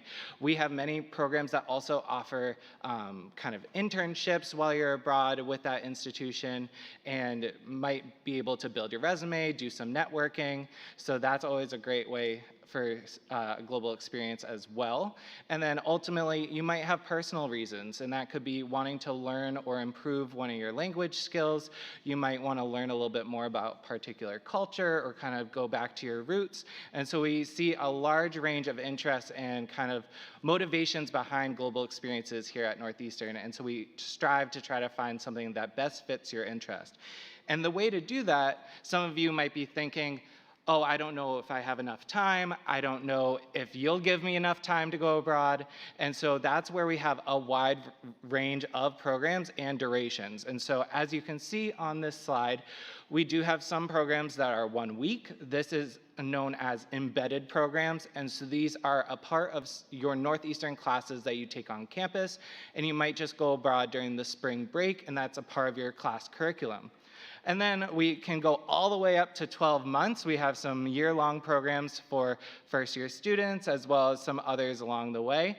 And these are, we try to have something that's accessible to every level of study, to a variety of majors. I believe we have programs practically for every single major here at Northeastern, and we tried to find something that works well for everyone. And so kind of looking at the different ways or different programs that we have, here's kind of an overall list of the programs that the Global Experience Office works with. Some of them you may recognize, some of them may be new, but we will be going over a few of those right now. And so the first one is probably something many of you have learned before coming to Northeastern, are the Dialogue of Civilizations. And so these are our kind of nationally renowned programs that are 4 to 6 weeks for either summer 1 or summer 2. And the great thing about these is that you're going with Northeastern faculty to learn from them, and you're going with a group of other Northeastern students. So that's where you might be going to Ireland for 4 to 6 weeks, get to learn from a faculty that you might have had a class with earlier in the year, and then still get to hang with either friends or new individuals and kind of get to learn a little bit about the place in a smaller amount of time. Currently, we have around 70 programs anticipated to run for summer 2022, and many of them go to a variety of different countries, and some might even go to multiple countries. So I can think of one that at least touches on 3 different countries during their time abroad. So that's really cool. And then in years past, we have seen about 1,400 plus students go on these experiences, and we see that number, anticipate that number to be about the same this year as well, which is really exciting. And just kind of lastly, to wrap it up, these are 2 courses, and they are Northeastern credit. So you would be taking classes that you could potentially take at Northeastern, but with an international component. So kind of getting a look at some of our programs that we've had in years past, you can see that there's a different range of countries, a different range of topics, and different colleges that are represented. But it's important to note that you don't necessarily have to have an academic interest to go on these dialogue experiences. Many students might actually use this opportunity to follow a passion or just get a chance to go abroad. So let's say you're a Bouvet student, you may want to fulfill a major requirement, and so that's where you would look at the bottom program that we see, the public health in Argentina and Chile. However, if let's say you're interested in film and literature as well, such as myself, I was interested in science and creative writing, I would necessarily want to go on the literature, film, and society in Ireland. And so I could do that because dialogues don't necessarily have to be connected to your major or minor. So that's a really awesome opportunity that happens during summer 1 and summer 2 and are typically 4 to 6 weeks long. Next up, we have our typical study abroad experiences, and so the difference with these is that they happen in the fall and spring as well, but also summer 1, summer 2, or summer full, so that's both of them together. And so these are where students would go to other host institutions internationally and other partners to be able to learn from those international faculty and different kind of programs provided by them. That's where we have certain programs that offer those added internship or mentor components. So try to look out for those depending on your major. And so here you can also see that we have certain deadlines coming up for fall and summer 2022. Those are active right now. And then if you're interested in spring 2023, even though that's far away, that will be opening in late summer. Awesome. And then now you can see a little bit about what our study abroad programs are. So you can see one in Chile, Australia, Hong Kong. I will actually be working with the London School of Economics for their summer program. So if any of you are interested for this coming summer, feel free to reach out to me. But this is only a taste of what we have for opportunities, and you can see greater detail of our programs on our website and the variety, and you can search even by country or major and stuff like that. Awesome. And so kind of going back to the term Northeastern's global campuses or global network, Northeastern is expanding its campus present to be both domestic and international. And that's where we do have Northeastern campuses in San Francisco, Seattle, and we even have one now in London at the New College of the Humanities. And so that's where you would still be a Northeastern student going abroad to London, or the New College of the Humanities, but you'd be learning from Northeastern faculty, you would be with Northeastern students, and so that's kind of a really cool way of Northeastern diversifying where it's located and what opportunities it can provide to its students. And then some of you might not necessarily want to do as much academia while you're abroad, but you may want to do a global co-op abroad. So if you're interested in that, I would encourage you to connect with your co-op coordinator, because they will be able to help you try to find these experiences so you can work abroad for about 4 to 6 months for your co-op term. And then you would connect with us and we would help you for things such as like your visa requirements, your passports. And so we're excited to work with anyone that does global co-ops as well. And then just kind of to wrap it up, we do have a bunch of support services offered through the Global Experience Office, such as our peer advisors. These are student workers that have gone on previous study abroad experiences. And so this is a great way for students to learn from each other about what going abroad can look like, what these global experiences are, and kind of, we have some that have done global co-op, some that have done dialogue experiences. And so it's just a great way for you to have kind of a peer resource for you to connect with and learn more. And then, of course, you have the Global Experience Office advisors. So that's where advisors are separated by portfolios for countries. So you may work with one during your Northeastern experience, or you may work with multiple depending on how many programs and how many different countries you go to. It's also, we're able to support you with application support. So our GEO advisors work with students with applying to the host institutions or through our own application process as well. And then we also have pre-departure orientations to kind of give you more information before you go abroad, give you heads up, some tips, and so that's a great way to prepare you for that experience. It's also important to note that while you are abroad, you are still a Northeastern student, meaning that you have access to all of Northeastern resources that you would typically have while on campus. So things such as the Global Safety and Support Office, the Travel Support Network, Find at Northeastern, and any others that you have learned throughout the day. Awesome. And so we also just kind of thinking about finances ahead of time, it is important to note that study or global experiences are Northeastern tuition based on the amount of credits that you would be receiving. And so this is a way so that you will be going abroad and then getting Northeastern credits when you come back. And it's also a way for you to not have to take a leave of absence because it's treated as a Northeastern semester while you are abroad. So this is something different that some other schools don't necessarily do, and it's kind of called the homeschooling model. So it might be something of interest so that you're actually getting Northeastern credit during your global experiences.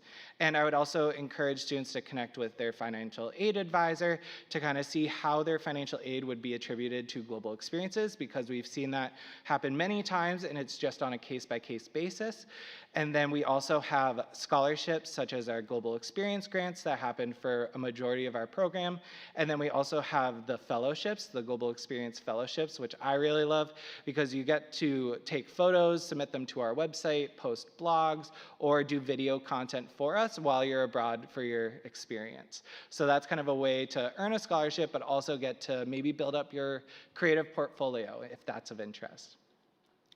And then if you'd like to learn more about all of this information, I know I threw a lot at you, you can go to geo.northeastern.edu to kind of learn more about everything on our website. And then if you want to connect with us, change the dot to an @ and then you'll be good to go. And then one of us will be able to get back to you, help answer your questions, and we're happy to also schedule appointments with you as well. Awesome. And with that, I'm going to pass it along to our Office of Alumni Relations.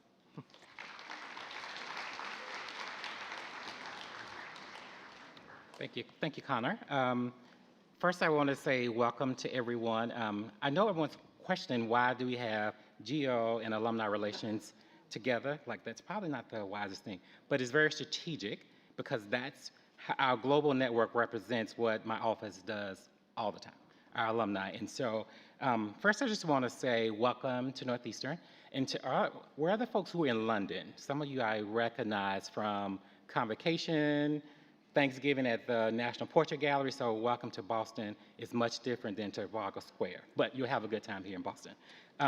So my name is T. Hawkins, and I am the Director of Student Engagement and Philanthropy in the Office of Alumni Relations. Long title, which means I do a lot of work sometimes, not all the time. But I'm here today to tell you about how we can help you activate the Northeastern Network. Let's see if I can do it. And so hopefully you give me a chance to I have like 5 slides in 7 minutes, and then you can ask us questions. Hopefully it's quicker than 7 minutes. But I just want to talk about how we can help you create, participate, and achieve what's next with the Northeastern Network, because that's what we're all about. So I'm going to start first with statistics. So as you can see, this number is actually wrong as of today because we updated since December. So it's actually 282,000 plus alumni in 179 countries. So all of you that were abroad, there were many alumni in the countries that you were in. And the alumni are the foundation of our network. As you all sit here now, you'll be students for a few years, but after you graduate, you will always be Northeastern alumni. It never changes. You will never be a student again once you graduate, at least not an undergraduate student, but you will always be alumni of Northeastern. And these 282,000 plus alumni are your friends. So you can think about it. As of today, you have 282 new friends. Some you don't know, some you do know, some you'll get to know very well. And because of the large number of alumni, we have 51 formalized Northeastern communities. And what communities are groupings of people together in one geographical location that help you out when you're in that location. There are 30 of them here in the US and 21 of them internationally.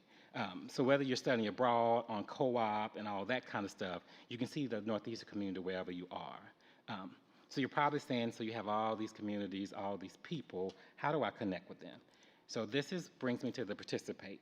So as I think our student affairs colleagues said earlier, we encourage you as staff of the university to join a student group. There are over 600 student organizations on campus, and even our office has 2 groups, the Student Alumni Ambassadors, which you can join next semester. And once you reach your senior year, you can join the Senior Year Experience Board. The Office of Alumni Relations is in charge of the senior experience from commencement all the way through all the things you do during your senior year as the Office of Alumni Relations. And that board of Senior Experience Board actually advises us on the things you do. So if you're interested in recreating your senior year and doing great things, Alumni Relations, our group is to go. And regardless of the group, most of you will have alumni who are interested in your group, and there will come a time when you're in your group and we want to help you want to raise funds for your group. And that's where we come in with our Husky Starter program. And the easiest way to think about Husky Starter is it's Northeastern's version of GoFundMe. Truly is what it is. GoFundMe without GoFundMe written on it. And the positive piece of it is we don't take any of your money. There's no 2% credit card fee. There's no 2% of what you make fee. You get 100% of that when you're fundraising. And we do that for all of our student groups. And our alumni are very, very interested in supporting what you're doing as students. Last year, we raised $194 million last year in funds. And most of those funds went to fund student experiences that you'll have on campus throughout your time. One other piece with the community is the co-op mentorship program. I can ask this question. Everyone should raise their hand. So who's interested in having a co-op? Who's required to have a co-op? So pretty much everyone. So we actually have the co-op mentoring program. I'll go back to my friends in London. London's one of our bigger ones. And what we do, if you go to co-op somewhere, we actually match you with a mentor in that city. So you want to know where's the best restaurant to go, what's the best food, where's the best place to get a toothbrush, and all those type of things. That's what our co-op mentorship program is. And we assigned it for a semester on a semester basis. And along with that, we have our industry networking where if you're interested in drama or English, we have folks that can help you with that. In my last slide, it's talking to you about what's achieving what's next. So he's like, what does that mean? How does that help me? So my office, we have a team of staff who are very interested in helping you out. And we hope you'll come visit us sometime. You may not recognize this building yet, but we're over in 300 Mass Avenue, which is Northeastern's newest building. So you come there, and some of you may, based on where you live, your packages actually may come to 300 Mass Avenue. So if you got a package, you may have it over at Northeastern. But there we have food lockers, study space, and of course, you can pick up your packages. So with that said, that is the big rundown of alumni relations and all we do. So we want to open up for questions for Connor or I, if there are any. Alumni relations or GO. And I think Connor, does that mic work over there? Hello? Yeah. Yep, it does.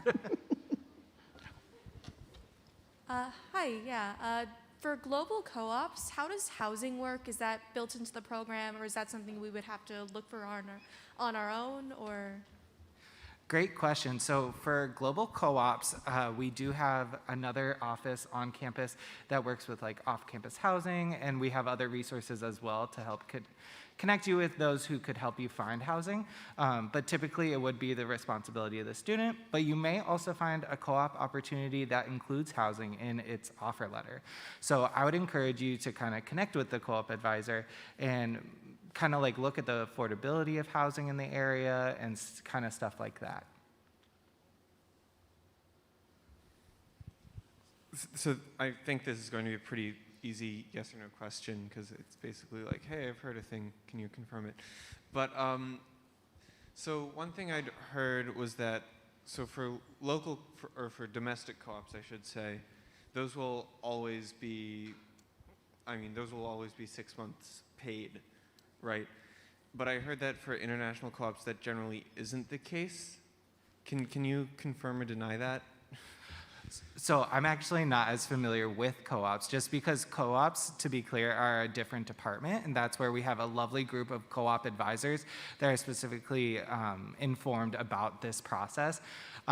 Actually, when I did an internship through like my own institution, that was unpaid. So I think it's really dependent on what you are looking for out of a global co-op. So there may be an opportunity that is unpaid, but you think you're going to get a lot of experience from it. And so I would encourage you, if you feel like you are able to do that, and maybe apply to the presidential scholarship that's available to global co-op students through the GO office. That's a great way to kind of like outsource some of the fees that you would need to pay for your global co-op experience.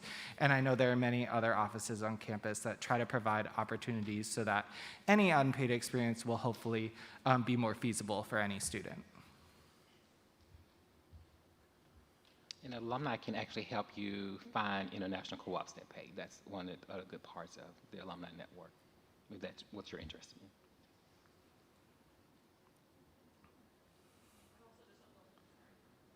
I'd like to add on, just in my own personal experience looking for co-ops, whether it's domestic or abroad, it can go either way, whether it's paid or unpaid.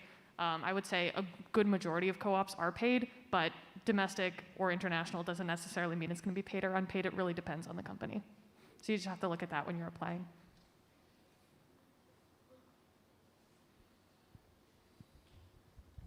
Hi, I just wanted to clarify, when it comes to things like study abroad opportunities, for instance, are those typically group-based or kind of solo-oriented opportunities? Oh, that is a good question. I forgot to clarify that. So with study abroad opportunities specifically, it is more individualized. So you're picking your classes, you're picking where you want to go. But there are some institutions that we send a lot of students to. So one of them right now was IE University in Segovia. That actually is connected to the architecture program here at Northeastern. And so a lot of students might go over there together and share that experience. So it's really dependent on how active our partnership is and how many students plan to go there that next year. All right, so that's kind of our time is up. So we have questions for either of us, just let us know, and welcome to Northeastern.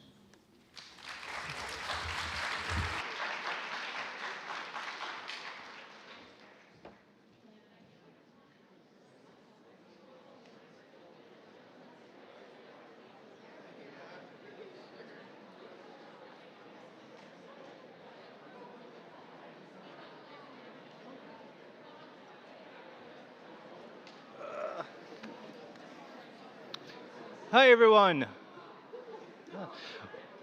My name is Mike. I'm one of the assistant directors here at Northeastern's Career Design Office, and today I'll be talking to you about employer engagement and career design. Also, accompanying me will be Thomas Sheehan. We'll be talking about the Plus One program.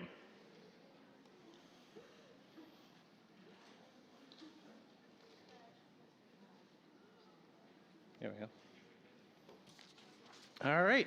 So first, at Career Design at Northeastern, we believe it's important to learn how to engage in ongoing exploration and reflection to make choices that are right for you and your career.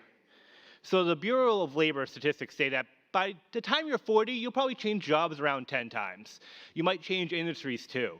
And you probably might have a job that doesn't even exist, right? 20 years ago, who knew what a social media manager was? Now every top Fortune 500 company has one. So thinking of the way the world works and the way the world of work changes, it's important to be engaged in your own exploration of your own career and be engaged with career design. So the word career is no longer a noun, but a verb. It's something you'll be doing for life. Now, what we do in career design is help you career. We help you through things like self-assessments, career decision-making, jobs and internship search strategies, of course, your application materials like resumes, cover letters, statements, job offers, pretty much anything that is in regards to your career or helping launch that career, we can help you with. We also can prepare you to be successful in an internship or job search as well. By helping you develop those career-related portfolio items such as, resumes, LinkedIn profiles, and even teaching you how to network with alumni and other career professionals. Career design and Northeastern in general really prides itself on our deep connection to the employer market. It's a defining characteristic of the university in terms of recruiting and other areas such as research. So we enjoy partnerships with over 3,000 employers and have broad partnerships from Fortune 500 companies to the startup that was founded 6 weeks ago to like everything in between. In addition, Northeastern has over 2,500 alumni throughout the world, alumni that you can connect with and learn from. To help you engage with employers and alumni in a variety of ways throughout the year. So we offer things like Talent Connects, panels, coffee chats with employers, and those are just some of the ways that we help you engage with employers, alumni, and again, professionals who want to help you in your career.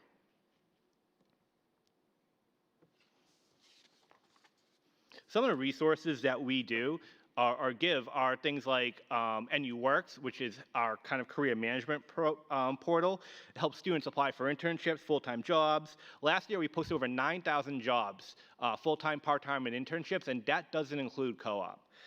We have other cutting-edge digital resources, such as VMOC, which is basically an AI resume system, and Big Interview, which helps you software to practice interviewing skills. We invite you to browse our website to see a full range of our programs and services and email us anytime with your questions.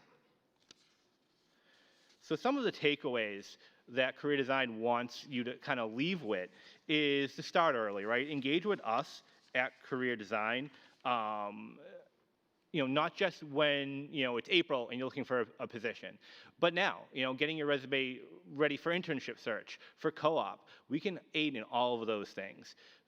To explore majors, careers, and job opportunities that keep you motivated, right? That's really important. Pursue experiential learning to boost your skills. Pursue career and life design that matches your view of success, right? I tell people, comparison is the steals joy. Same thing. What do you view as success? We can help you kind of map that out and find careers that match that.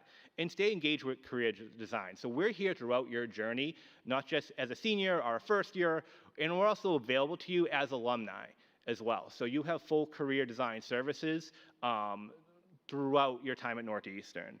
And in terms of some of the services we have all virtual and in-person services. We are located at the Stearns building, right across from the Qdoba, so you can get a burrito and then come here and get your resume done. So we have things such as online coaching labs that we run weekly, Canvas modules that are available 24/7, a career studio drop-in where you can, between when our open hours, if you have a quick question, you can get signed in and we get back to you through Teams, and we're able to help you for your just-in-time service, and of course, your traditional one-on-one appointments. All right. From there, I'm going to and again, website and email, careers@northeastern.edu and careers.northeastern.edu. From there, I'm going to introduce Thomas Sheehan to talk about the +1 programs.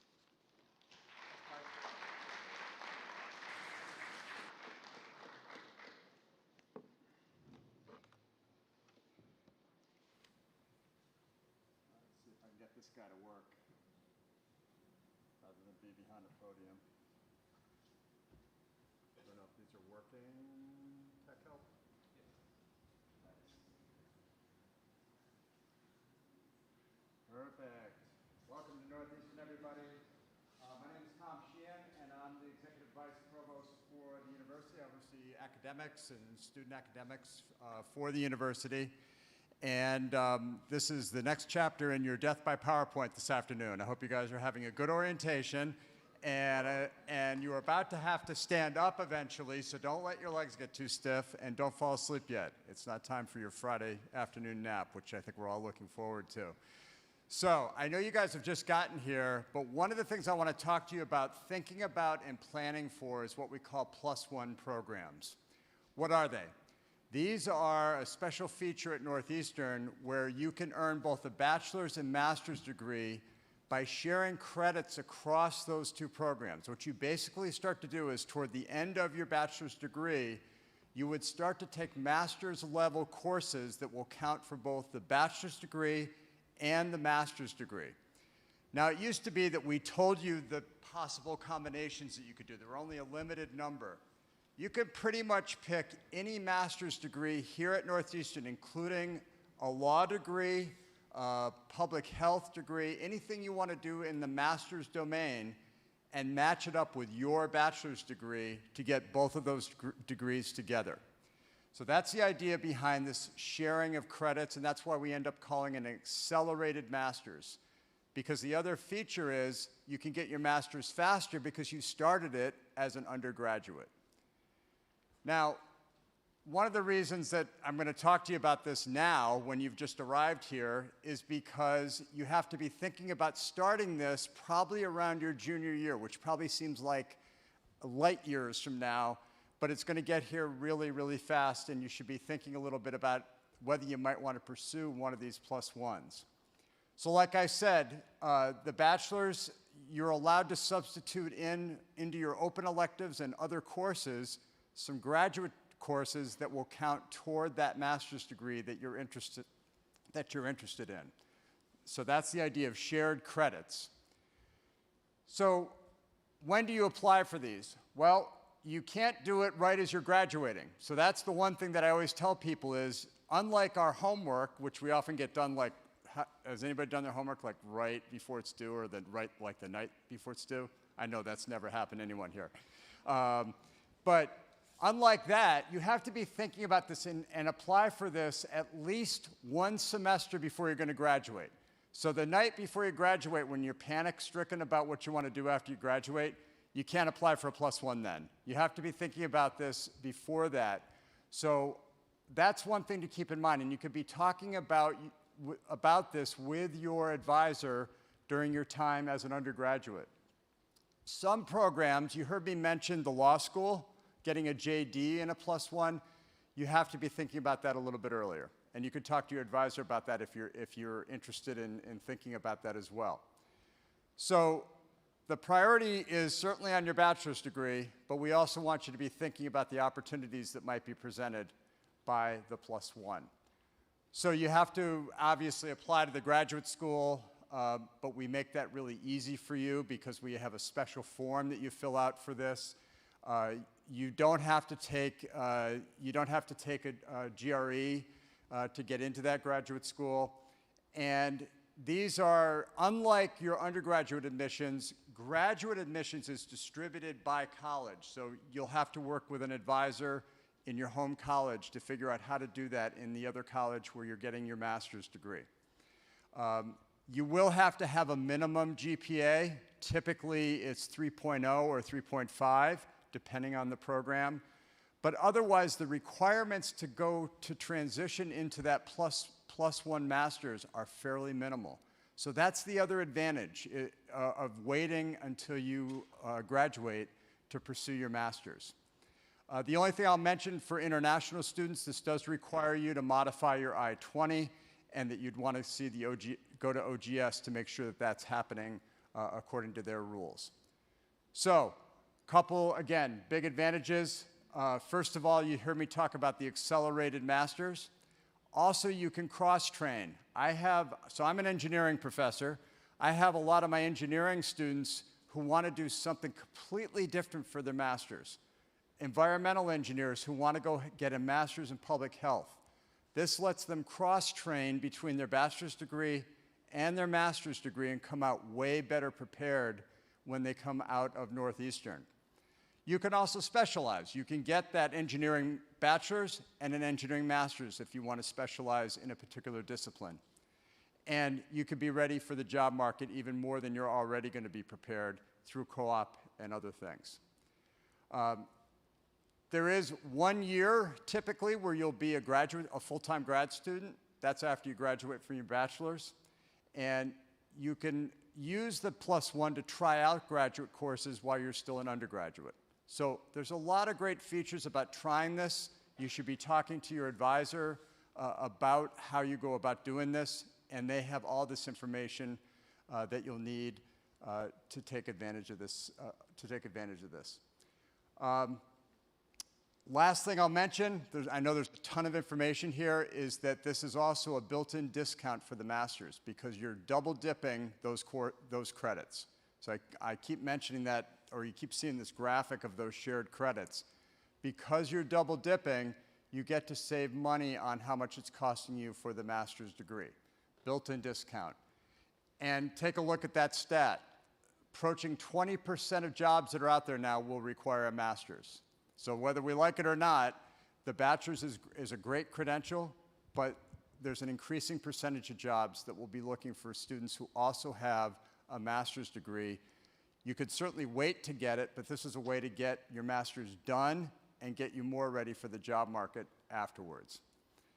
So with that, I'm going to quit, and I think I'm going to turn this back over to Lisa, who is going to tell you where you're headed next. So thank you very much. Thank you so much, gentlemen. We appreciate it. Just a reminder, please remain seated. We're going to be dismissing you for Choose Twos. So you're going to have the opportunity to learn more information about some of your areas of interest. And I will say that in the very near future. There's a scarf that will be coming your way. Nick is going to dismiss in one moment, but just to remind you that these presentations you're going to receive in a recording style as well as PDF. And so all of the information will be in your hands over the course of the next 2 weeks. And at this time, we are going to dismiss for the Choose 2. So Nick, if you'd like to come out and do so. Thank you. So yes, everyone, hi.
All right, can everybody hear me okay?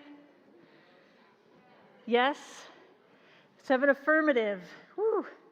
All right, so I asked the orientation leaders about your level of, I don't know, what would the word be? How is everyone feeling? Good, fantastic. How has the week been so far? What's the best thing you learned so far? Most important thing you think you learned? Dunkin' Donuts is on campus. What else? You have to go to class. What's the thing that you're most scared of when you're starting in the spring? What's that? Classes. Okay. They'll be hard, but you'll make it through, I promise. Anything else have folks scared? Making friends? Living through the winter? Definitely that. Yeah. Well, it seems like most of you have, through this orientation, you at least have people who are next to you, if not yet friends. So that's good. And rely on each other, and we'll get through. My name is Jonna Iacono, but I go by Dr. Iacono professionally, and that's a useful thing for you to learn in orientation, is to call people what they ask you to call them. I'm the director of the Undergraduate Research and Fellowships Office, which, if you head out this door and look to your right, it's Dodge Hall, and I'm on the 4th floor. And we have a suite up there that you're welcome to come by and study in anytime you want. We have study carrels, a nice library, magazines. It's pretty comfortable. So you're invited, and we encourage you to take advantage of that. Today I'm going to talk a little bit about what our office does, and more broadly about undergraduate research and creative endeavor at the university. Can I have a show of hands? How many of you have already done some type of research or creative project? Okay, and some of you haven't, but you're curious and you're interested to know more. That's great. So I will get started, and then we'll have a chance for questions and anything else that you might have on your mind. So our office, as I mentioned, Undergraduate Research and Fellowships, we like to think that we are, and we're actually pretty young. We're only a few years old. I started at the university about a decade ago, but working primarily on distinguished fellowships. It's only been in the last few years we've added research and creative endeavor to our portfolio, but we like to think we're a one-stop shop for those of you who are interested in doing research and creative projects, pursuing advanced study. How many of you know what graduate study is? How many of you know what a PhD is? What a law degree is? Medical school. So all of those things are graduate study, and so you are all right now undergraduates, and so our office tries to help people think about how what you can do now can help you think about what's next. And when I was your age, I had no idea. I was the first generation in my family to go to college, and I just had no idea what that next thing was. So you're in a good place. You're getting a heads up on what you might want to do and what you might need to do to get prepared for that. We help students connect with opportunities that are meaningful to them, funding opportunities, and we can help you identify mentors to do that, and we can then help you guide you through the next stages of your career and thinking about what you need to do now to get there. So why might you be interested in research and creative endeavor? There's a few things that we like to say beyond the intrinsic excitement of it, right? Which is doing cool things because you care about them, which hopefully is why you're in school. Each of you has a unique privilege of being at a university. It's one of the best in the world. And I do hope that you feel excited about it and take advantage of it as much as you can. So there's a number of things, right? Which first is, of course, connecting to things that matter, purpose. You don't need to know what you want to do with your life, but how many of you know what you care about? Okay. You have a good idea what you care about? Well, research and creative endeavor is one way to connect what you study, what you do, with what you care about.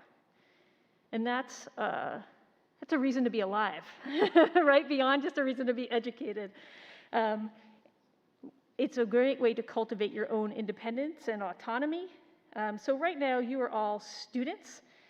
And how do you, the goal of your education, right? So the university is essentially a medieval institution, right? So it was like, we're like talking like Bologna, like, 1300, a bunch of monks. And right now you're in kind of the apprenticeship phase. And the goal as you head through your education is to become ostensibly the master. And the person who authors new knowledge, creative practice. And research and creative endeavor offer you that opportunity to move into new positions of knowledge and power. And that's pretty exciting. And then in terms of that, friends and mentors, I see somebody falling asleep on their friend up there. You have graduate students, faculty members, different people who will support you. And the goal of your education, too, is to help develop like those relationships that will sustain you for the rest of your life and make your life meaningful. And I don't know, how many of you have found the last 2 years to be difficult? Yeah, right? A friend in need is a friend indeed. And those friends help you with what's next and thinking about your career opportunities, graduate studies, and if you would like to go to graduate school, finding people who can write you letters. And I would emphasize that to you to the nth degree right now. If you think you want to go to graduate school in some way, shape, or form, make friends with the people who teach you. Go to office hours, sit up front, make eye contact, do the things that make you present and visible in other people's experience. And that might not be initially comfortable for you, right? To not just talk to the people who are next to you, but to talk to the people who are the adults in the room. You're the adults in the room now. And part of it is entering into the conversation, entering yourself into that broader conversation. And I provide a few examples of people who did really exciting things during their time at Northeastern. So this is Blair Childs-Biscoe, and she was an international affairs major who ended up doing a research project over the summer in Philadelphia with queer Black elders, creating basically an archive. And now she worked for a year after school in a law firm in Philadelphia, and now she's at NYU Law School pursuing a legal degree in environmental advocacy. Kritika Singh is one of my beloved students, same with Blair. All of the students too, it's like, right, it's this relationships of feeling like care for other people, and that's something I hope that you grow into at your time at Northeastern. And Kritika is a bioengineer who was doing malaria epigenetics. They just discovered the malaria vaccine. She wasn't part of that team, but the work she's doing is about vaccination. And she's interested in public health as the public health aspect of, in a very timely sense, how do we persuade people who might not want to be vaccinated to get vaccinated? And what is the technology to create vaccines for something like HIV? And she won a Rhodes Scholarship. She's completing her an advanced degree at Oxford right now, and she'll return to the United States to finish her medical degree at the NIH. And then this is, how many of you are interested in the visual arts? Okay.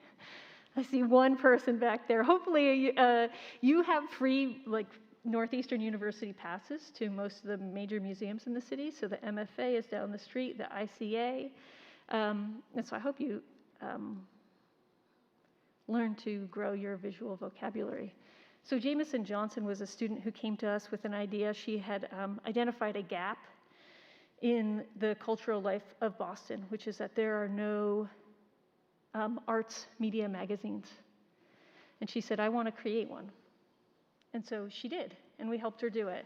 And now she's been graduated for a couple of years, and it is, I think, the city's best arts magazine now. And it runs of its own free will. So research and creative endeavor can take a lot of different forms. It's not just sitting in a lab. And it can really connect to those deepest things that you care about. So our office has what's called the Peak Experiences Award. And one thing you'll notice at your time at Northeastern is that we have a ton of acronyms. So it's the Project-Based Exploration for the Advancement of Knowledge Awards. And we fund, we help students by funding projects across the disciplines. From the campfire chat, which is go to lunch with one of your faculty members, to the base camp, which is a $500 award. And you can do that this semester. Our deadline for that, I'll talk about next, is still available if any of you are interested in doing that. The Ascent is a $1,000 award, and these are all about your developmental pathway. So if you're very sophisticated, you could start at the highest level, but if you're a senior and you want to start something new, you can start at the base camp.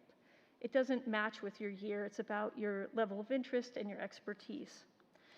After the Ascent, right, it's a metaphor, the Summit, which is a $3,000 award, the Bridge Builder, which is a service and leadership award in partnership with community groups doing a year-long project, and then the Trailblazer, which is our summer award, which funds, and which all of you will be able to apply for this summer if you're interested. Funds full-time study during the summer, award of $5,000 to do a project of your own design. And those projects always tend to be awesome. And we have a spring workshop series that we host that you'll be able to do, and we can help you develop a project, turn a glimmer of an idea into something really cool. And then the Shout It Out, which if you want to go and present at a conference anywhere in the US or the world, we will help fund. So the Peak Base Camp, as I mentioned, is an award that you're all eligible for this spring still because our deadline hasn't passed. No experience necessary, $500 towards wages or materials. Very straightforward. If you take a class or you find something you're interested in, approach a professor, say, I want to do some chunk of a project. Just get started. It's a page of writing. What are you excited to learn about?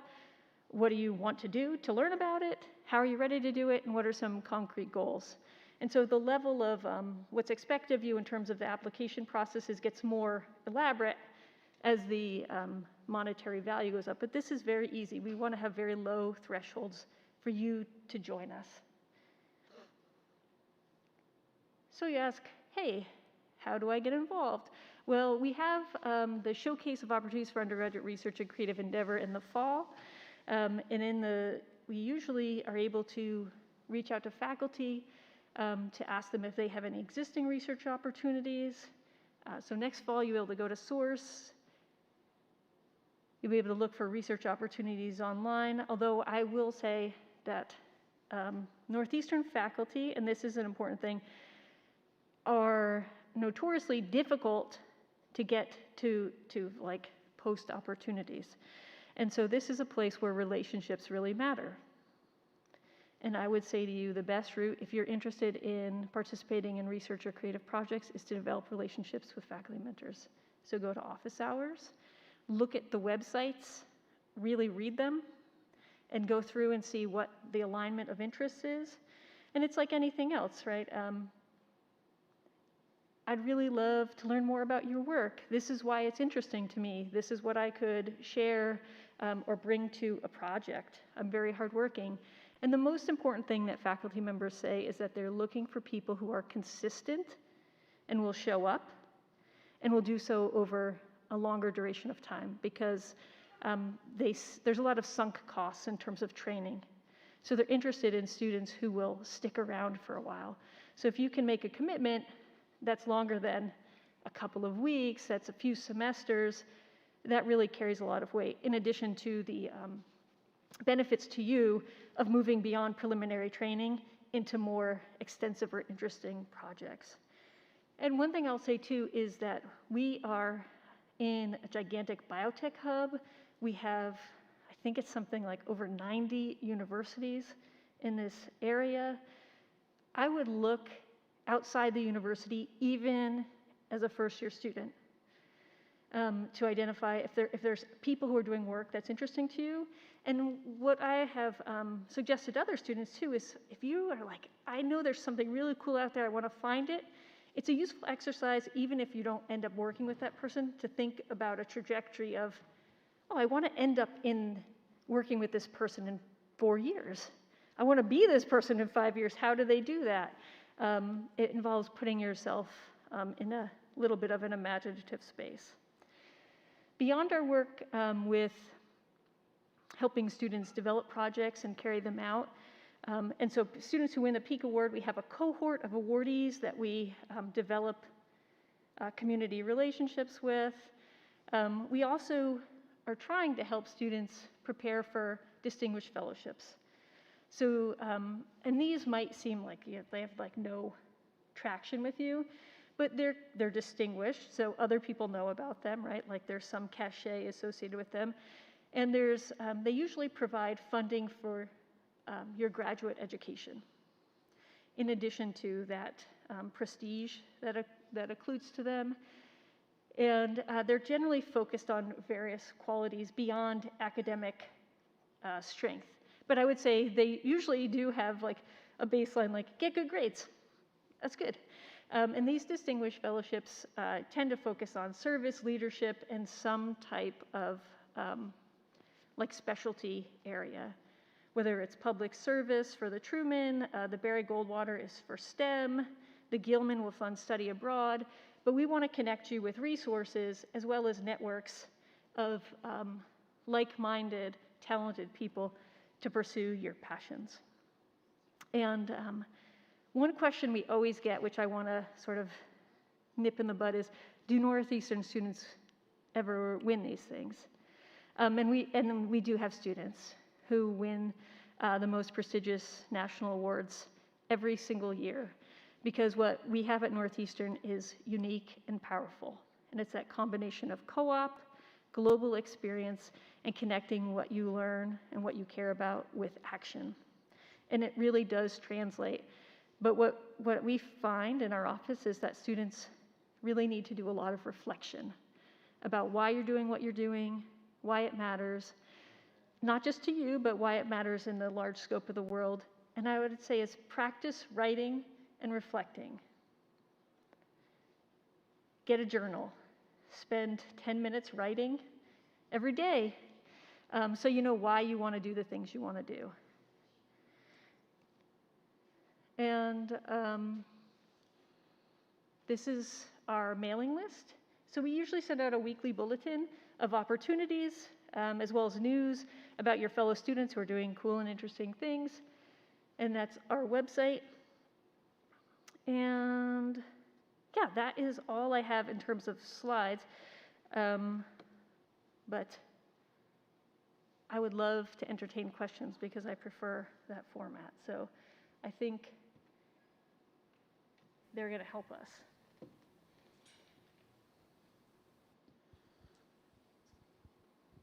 Can I turn on this microphone?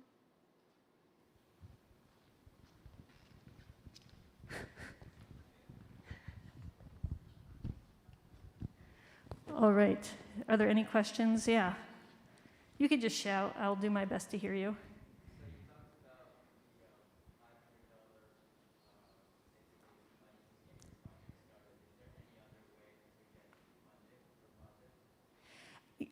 That is at least for the spring term. We offer these award cycles spring, summer, and fall.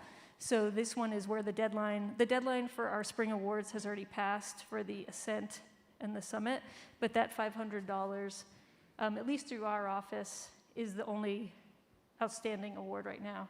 But usually faculty members will have money, right, to help fund projects. If any of you are on work study, I would look in the Student Employment Office for research opportunities through that. That's also a valuable way to get connected.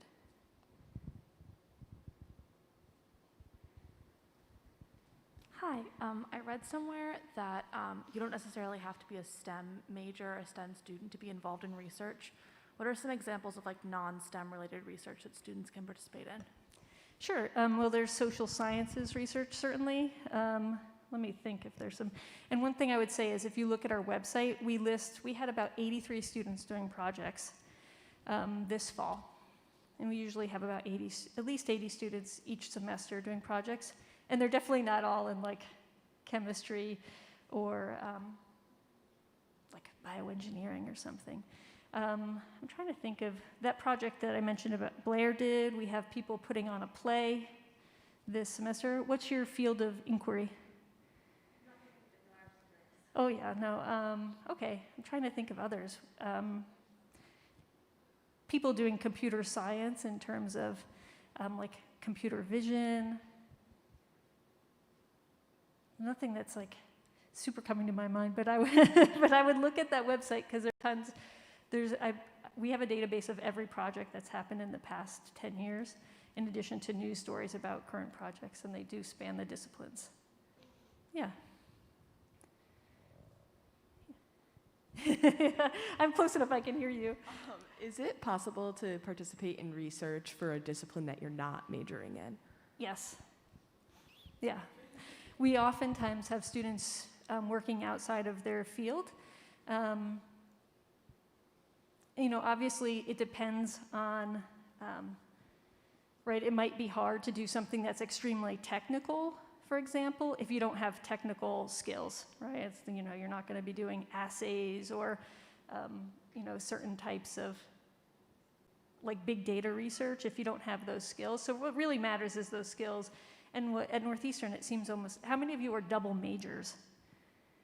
Right, like there's tons of people who are working across disciplines or out of them. And we also do find, right, for example, students who are interested in medicine are interested in public health. So they're ending up doing more qualitative research that might not fall within the confines. I had a biology student who was doing work on, in one project on the suckling behavior of infants. And in parallel, she was a biology and English major. Her English project was about slave narratives and depictions of corporal like violence in those, which related to her biology but wasn't explicitly her area of expertise. Mm-hmm. Anything else that folks have questions about? Yeah, in the back there. Thank you. In terms of when students do research projects, like when is the most common year of study that students tend to get into researching? I think it really does vary because some people don't find what they really want to do until a little bit later. Sometimes what we'll see is a student goes out on co-op and will end up doing a little bit of research there, and then they'll come back to Northeastern and say, I really want to keep going. But a lot of people try to get, if you have an inkling, try to get started as soon as possible. But that's part of what our model is trying to accommodate, is that you might have an epiphany, so to speak, at any time in your career, and we want to make sure that the opportunities are available to you at any level. But it's not unusual to see people start in their first year and go through 5, or somebody to start and change direction, or to wait a little bit longer till they understand better. I don't think there's a single or right way.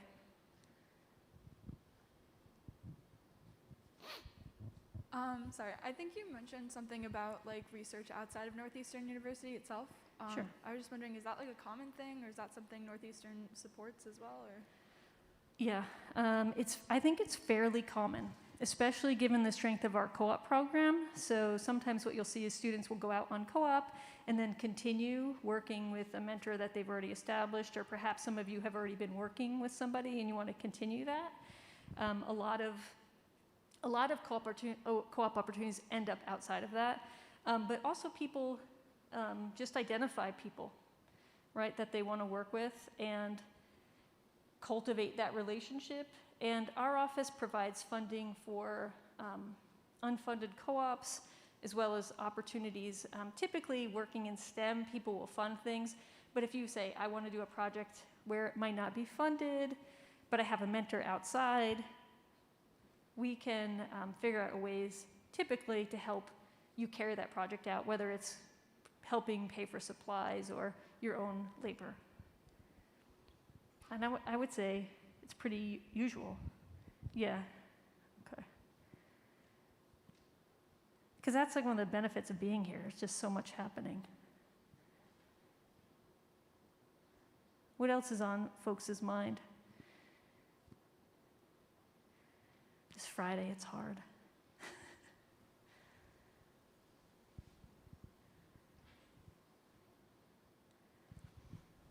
I was wondering, how early after reaching out to a professor do students actually get into the lab? How early, like, is it like how much time between when you ask, or? Yeah, like after your professor says, sure, you can work with them, like how soon after do they tend to actually like get into it? I think that's really going to vary by the person.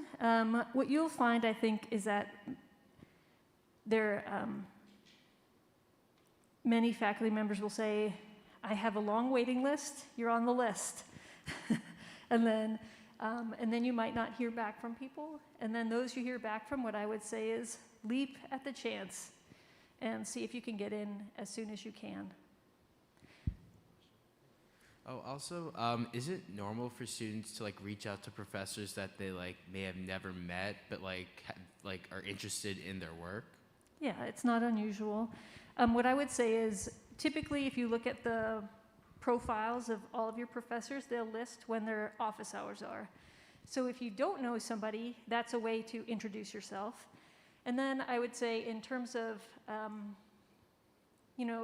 cold email is going to be less successful, as you might expect, right?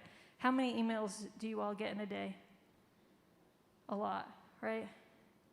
So trying to differentiate yourself by being brief, polite, and eager. Dear professor, I'm really interested in your work for these reasons. May I come to your office hours to discuss this great thing that I'm curious about? Thank you. And then you can develop a relationship and see if you could ask in person. I tend to think asking in person gets you better results for almost anything. It's harder to say no, right, to somebody in front of you. That would be my advice. And I would say always err on the side of being more polite than less polite. Don't call people Ms. who are your professors. That'll be something to avoid, right? Like, dear professor. And then if they answer their email, like, hey, how are you? Hope you have a good day. Chuck, right? Then you know. Yeah.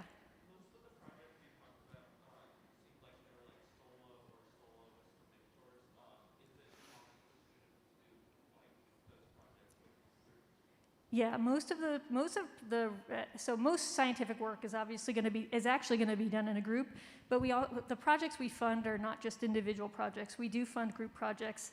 And earlier, somebody had asked about projects that happen outside of STEM, and I can think of one where, and this made me laugh, was a project about designing a game board that was imitating like the circles of hell.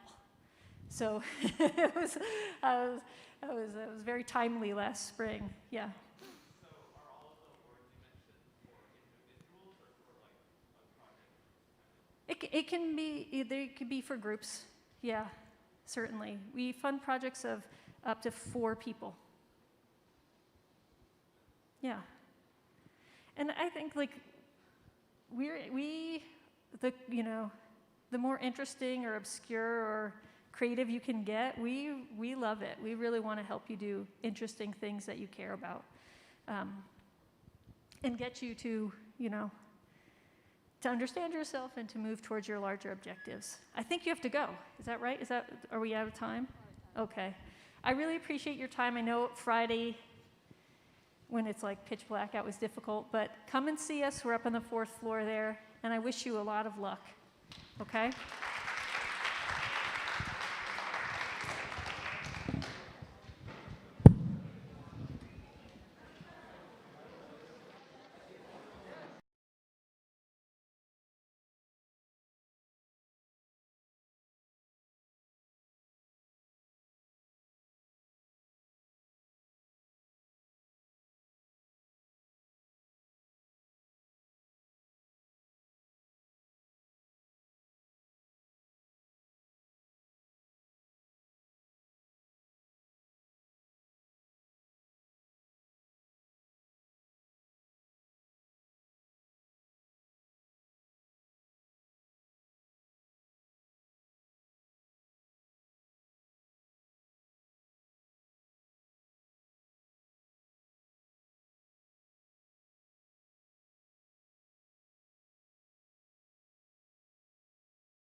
Hello? Hello. Okay, so welcome back. Thank you so very, very much for sticking the program out. We appreciate it. So when you leave here after the next few minutes, you're going to get your one and only Northeastern Boston scarf. And so that will be the first of a few giveaways. And so congratulations. And when your roommate or your friend say, "Where did you get that?" make sure you tell them, "You should have stuck with the program."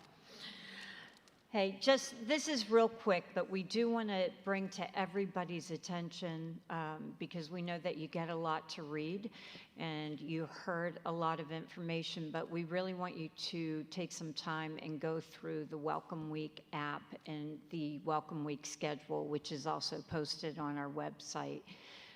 We just wanted to highlight a couple of things so you have a clear understanding of everything that we're offering.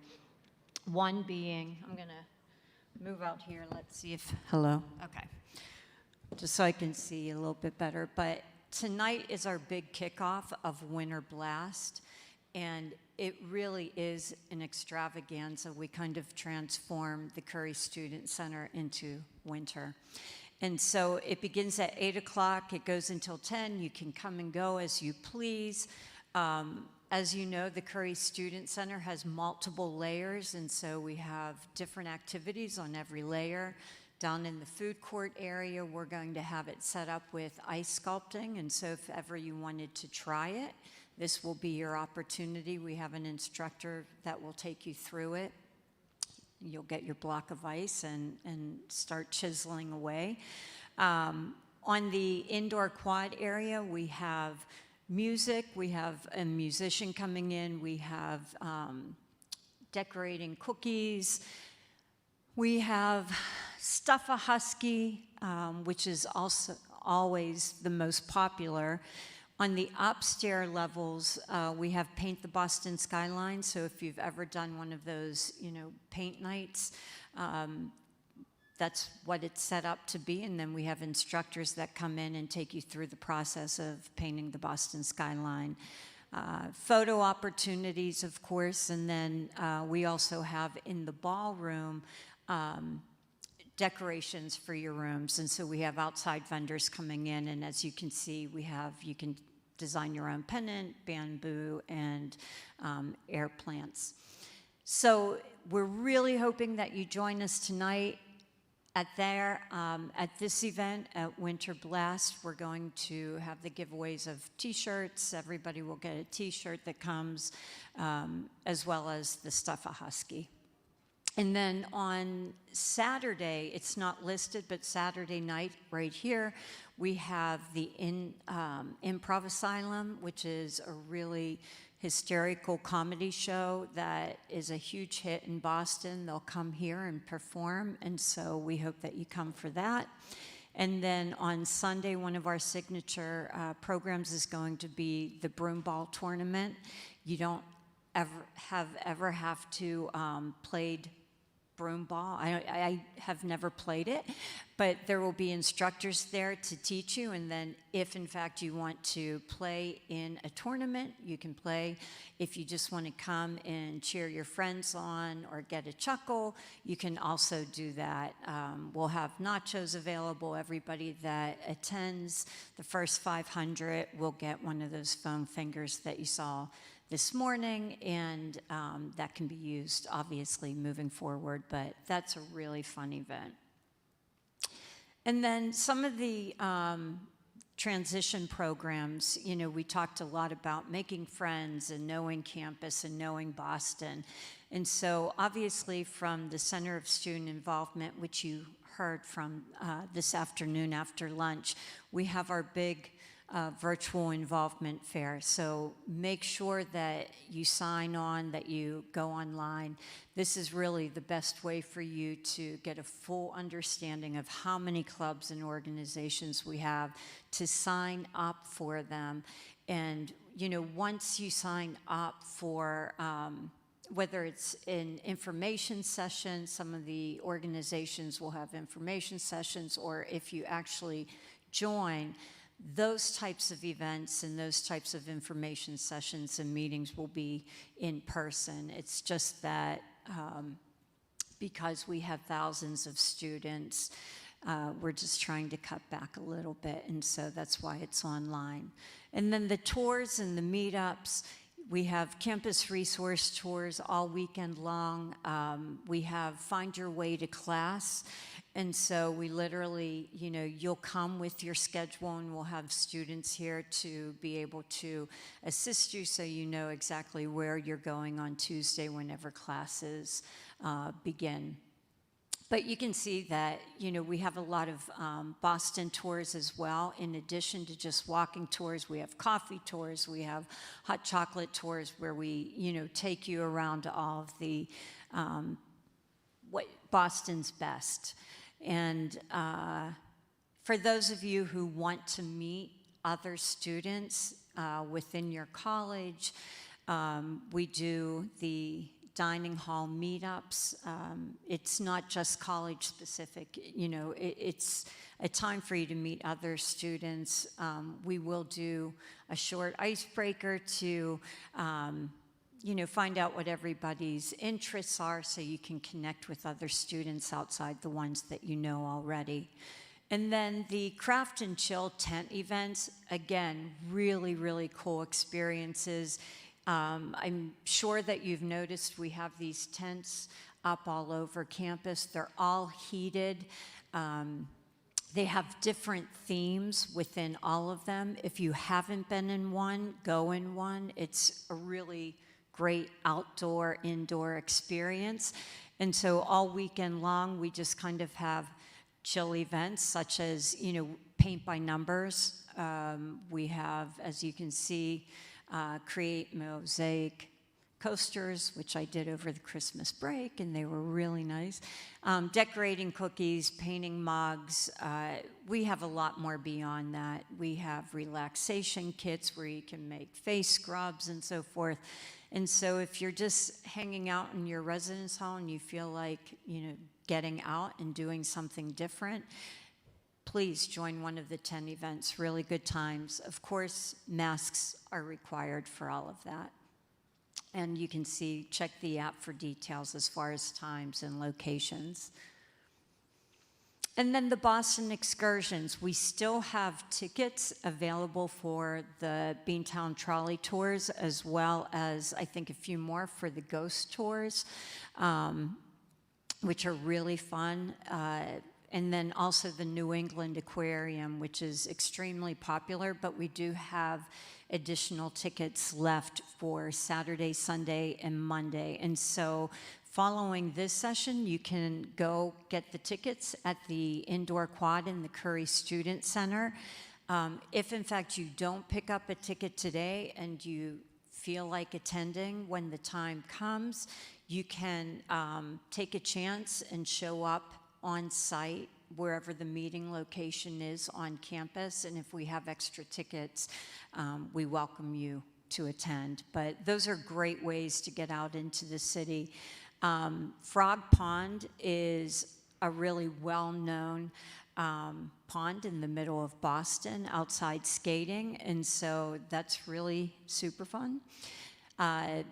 They rent the skates down there, and so the students will meet with you here. We'll give you a Charlie card to, you know, take your subway ride down.